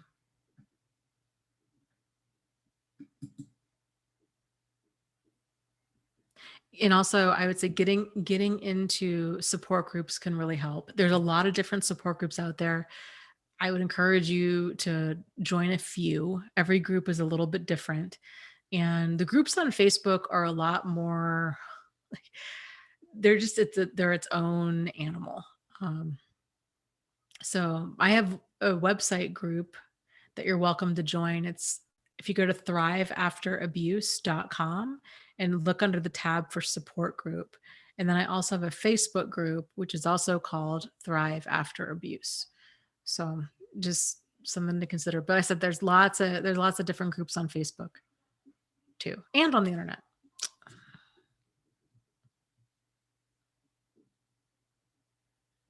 Lauren says, Dana, we should do your book for book club. We could totally, it might be weird to have me review my own book. But I don't know. I can run it past other people in the book club and see if they would be up for that.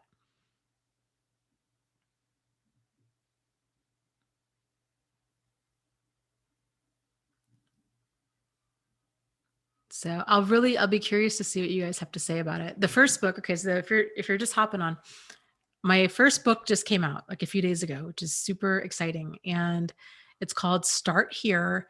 It's a crash course to understanding, navigating, and healing from narcissistic abuse. And I cover a lot of ground in that book. It's full of all kinds of common definitions and frequently asked questions and just a ton of information in that book. The second book, which we were talking about, because just the timing, I ended up finishing both the books at about the same time. The second book is also now done.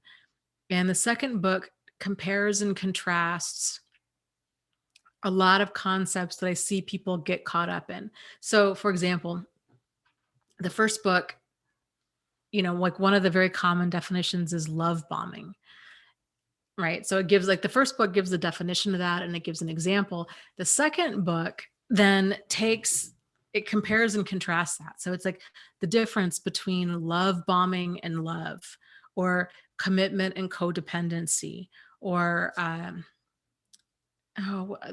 there's like 50 different concepts in the second book, comparing and contrasting, intensity and sincerity. What are some more? Forgiveness. Oh, a friend versus a person being friendly, a parent versus a predator. I think trauma bonds versus love. It goes on and on and on. Like all kinds. So when it really, really pulls them apart, because because this stuff isn't taught, and it's so easy to get caught up in like that fog of confusion, and then to get caught up in the well-intended bad advice. And so that's what the second book is all about, is about navigating. The second book is called Out of the Fog, and it's all about navigating the well-intended bad advice out there and avoiding uh, getting out of the fog, which is an acronym for fear, obligation, and guilt. Getting out of the fog of that and getting out of that fog of confusion, and then steering clear of well-intended bad advice. So when people say, "Oh, well, they're your mom, you should give her another chance," but she's been incredibly abusive your whole life, to not get sucked back into that feeling guilt or obligation to reopen contact, or to somehow be involved in a way that you're not comfortable with because she's your mother, or to stay married to somebody who's lying and cheating and stealing and using, abusing, and exploiting because you're married, right? Or because you're committed, or whatever. So this book really pulls apart a lot of these concepts, and examines them, and then it gives different examples. Yeah, Carolina says, well-intended bad advice nearly cost me my sanity. Yep, I hear you. Me too. And it's easy to get caught up in, and it's difficult to um it can be difficult to see at the time. I mean, and I talk about this in the first book, and a little bit more in the second book too, of that realization, making the shift between realizing, okay, the world is not just divided up into like normal people and like abusive people. There's kind of that third category, which is healthy. So it's healthy, normal, and toxic. And to pay attention to what kind of people are you taking advice from? If their own life is full of like drama and dysfunction, odds are they're going to give you advice that's going to give you the same results that they have. And if you're lucky, you can see it. But sometimes a person can give they might look like they've got it all figured out. They've been married for 20 years, they seem happily married, and they're giving you all this advice, and you think, well, I want the same results as them. But the thing is, if you don't know the full story, that they're actually stayed married, they're being lied to, cheated on, hit, yelled at, blah blah, like that's what it can be so difficult. If you're kind of getting advice in a vacuum like that, you don't know if it's good or bad. And so this book talks about kind of getting some better like guideposts for how to navigate through all of this. And so I really talk about kind of moving towards what's healthy and empowering and nourishing, and paying attention to how you feel, and uh, not really, basically not taking action from fear, obligation, or guilt. It's a huge ones. So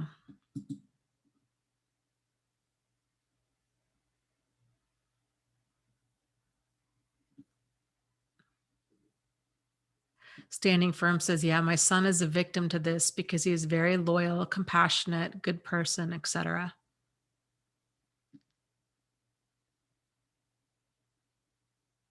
Yeah. There's a section, in both books really, about kind of codependency and boundaries. And so I try to address the topic because it can really shut a person down. A lot of people really don't like that word or concept of codependency. And to me, it doesn't matter. Like it's the words are pointers, and so if you can figure out, like, hold on to what helps, let the rest go, kind of a thing. But um, there's a lot to be said for a lot of the concepts that codependency points to, like, kind of ongoing, like, blurred boundaries, or um, being people pleasing, or and to standing firm, like what you're talking about too, is a lot of this stuff. We're all taught that these are really great qualities: being loyal, being compassionate, being a good person, and they all are to a point. But it's not a value to be loyal to somebody who's hurtful, and it's not a value to be compassionate to a person that's trying to destroy you, and it's not a value to continue to be like, giving a person a second or 20-second or 220-second chance when all they've done is continue to do more of the same. And so both of these books, I try to kind of frame that in more of a way of like, these are healthy qualities, but here's that line when they're not healthy. And so, because it's just different. I was avidly looking for, what am I missing? What needs to change? And even then I didn't see it. So even though I was looking for answers, it still took me decades to put the pieces together. And I'm still probably, like, still a ways off. Like, it's always a process. It's always a journey. So yeah. Okay. Oh wow, we are over on time. I did not realize this. So let's take a moment and relax and just kind of get grounded in the moment before we call it a night. And then don't forget, tomorrow night is book club. So 6:30 p.m. Eastern Standard Time. It'll run for probably about 2 hours. And the book is Necessary Endings. Fantastic. Fantastic. So you can find the notes on my website at thriveafterabuse.com. Go under the tab for book club notes, and you can see, I think I did my top 11 takeaways for that book.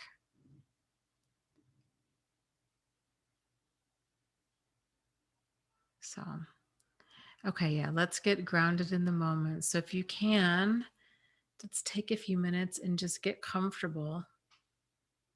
If you can lay down, lay down. If you want to close your eyes, whatever feels comfortable to you. And we'll just take some deep breaths in. Just kind of settle into the moment here. Take a deep breath in through your nose.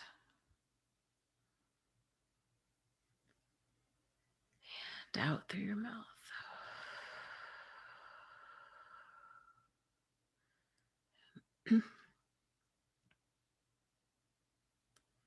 And again, in through your nose. And out through your mouth.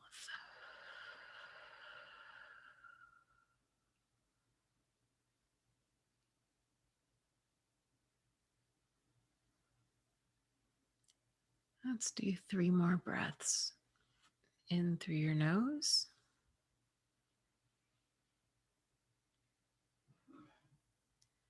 And out through your mouth.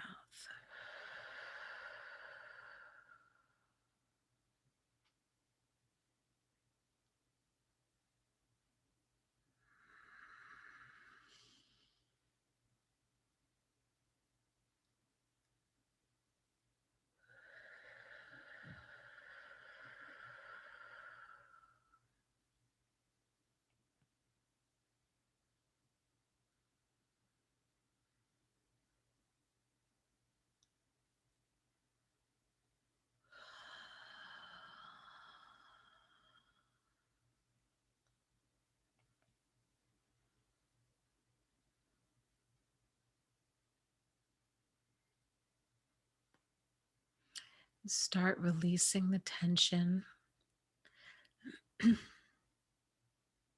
your face and in your forehead.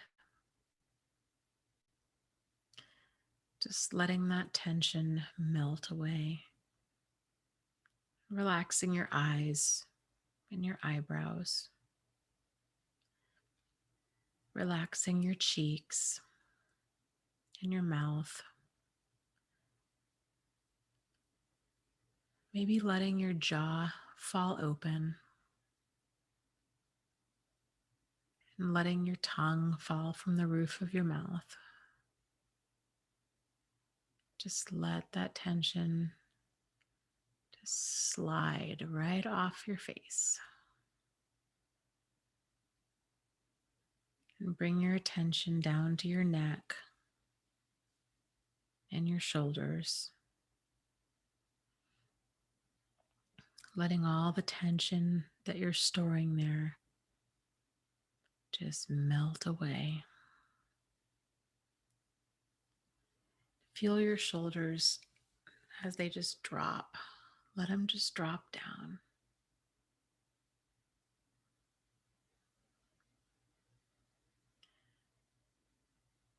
Move your attention onto your chest. Just let the stress and the tension go. Let your chest open up and just relax. And feel your arms as they're getting heavy.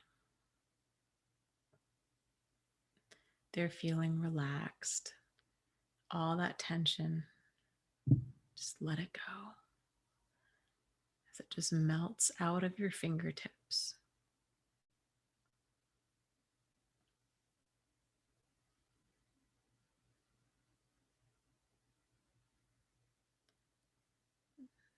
Bring your attention to your abdomen and your hips. Just let the tension go. You uncross your legs. And if your legs, just let them go where they want to go. If they want to flop open, let them flop open. And just relax them. Let your feet move in whatever way they want to move. Just relax your legs. Feel your legs as they're getting heavier. All that tension is being released.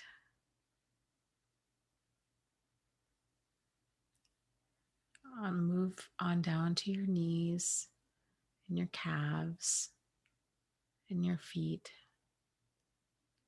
Feel all of that tension as it just evaporates.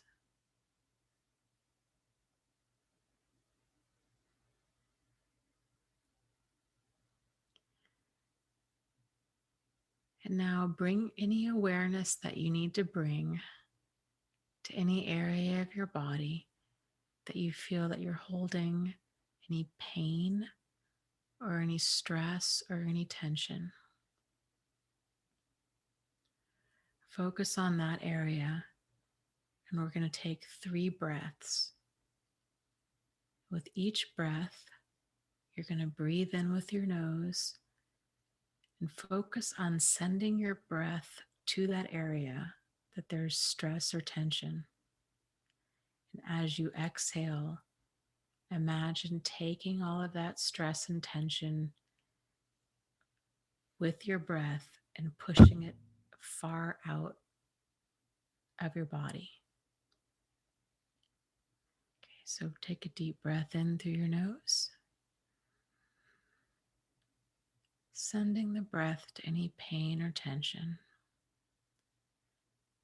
and exhaling.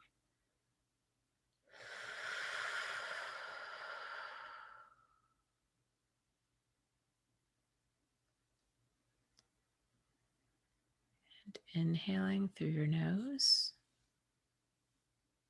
sending that breath to encompass any pain or tension. And exhaling loudly, blowing that away from your body.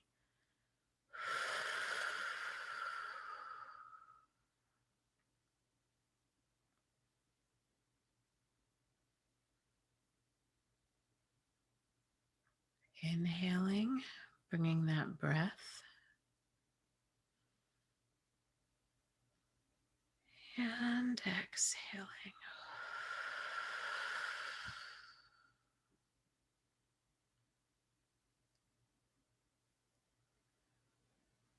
Notice how you feel. If you're feeling, how is your pain level? How is your tension level? Especially in those areas that you were sending your breath to. Do you notice a difference? And this is something that you can do throughout the day. is to send those breaths to those areas. It really can make a difference. Okay, and now that you've released much of your pain and your tension and the stress that you've been holding in your body, imagine filling up your body with the beautiful, healing, calming, wonderful, joyful light.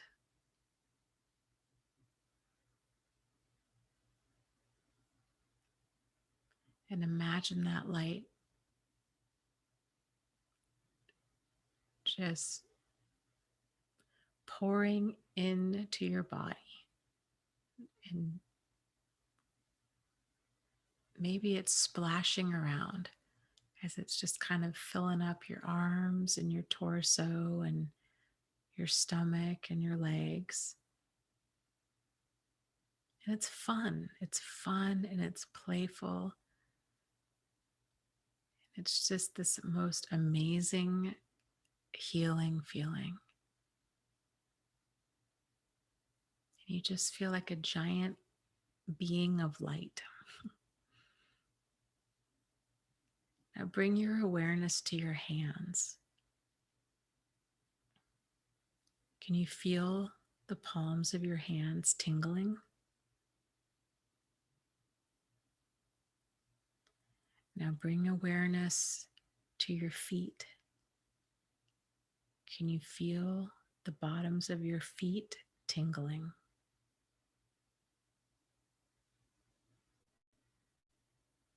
That's this energy that's moving through you.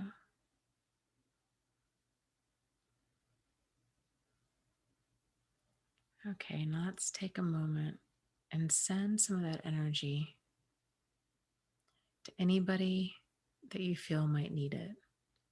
So maybe people in the chat tonight, maybe people that you've come across in your daily life, you name it. And imagine seeing them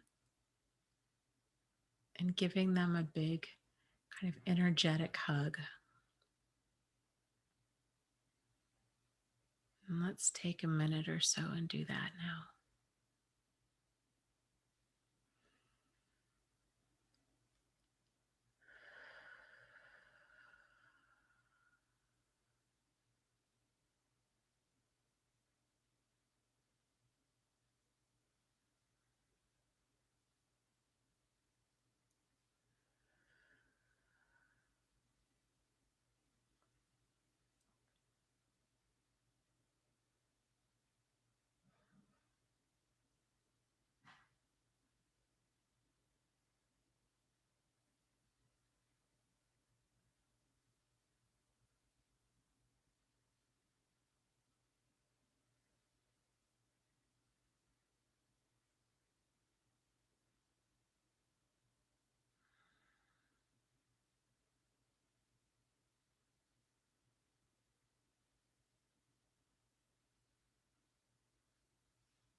And when you're ready, come on back and give yourself a really big energetic hug.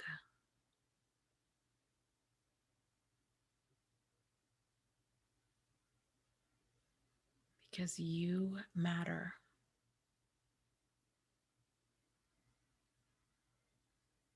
You matter and you are worthy and you are loved.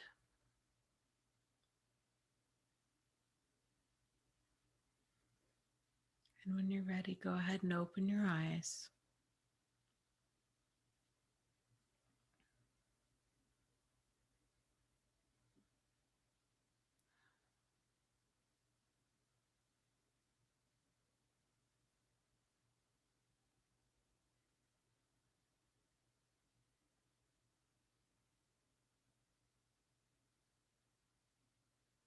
Okay, welcome back. Yeah. Sending positive vibes to everybody for sure. So, with that said, thank you guys so much for joining us and for everything. So, I hope this has been helpful, and I hope to see you guys tomorrow at the book club live stream, again 6:30 p.m. Eastern Standard Time, and we will go from there. So, take care and have a great rest of your night, and I'll see you guys tomorrow. Okay. Bye.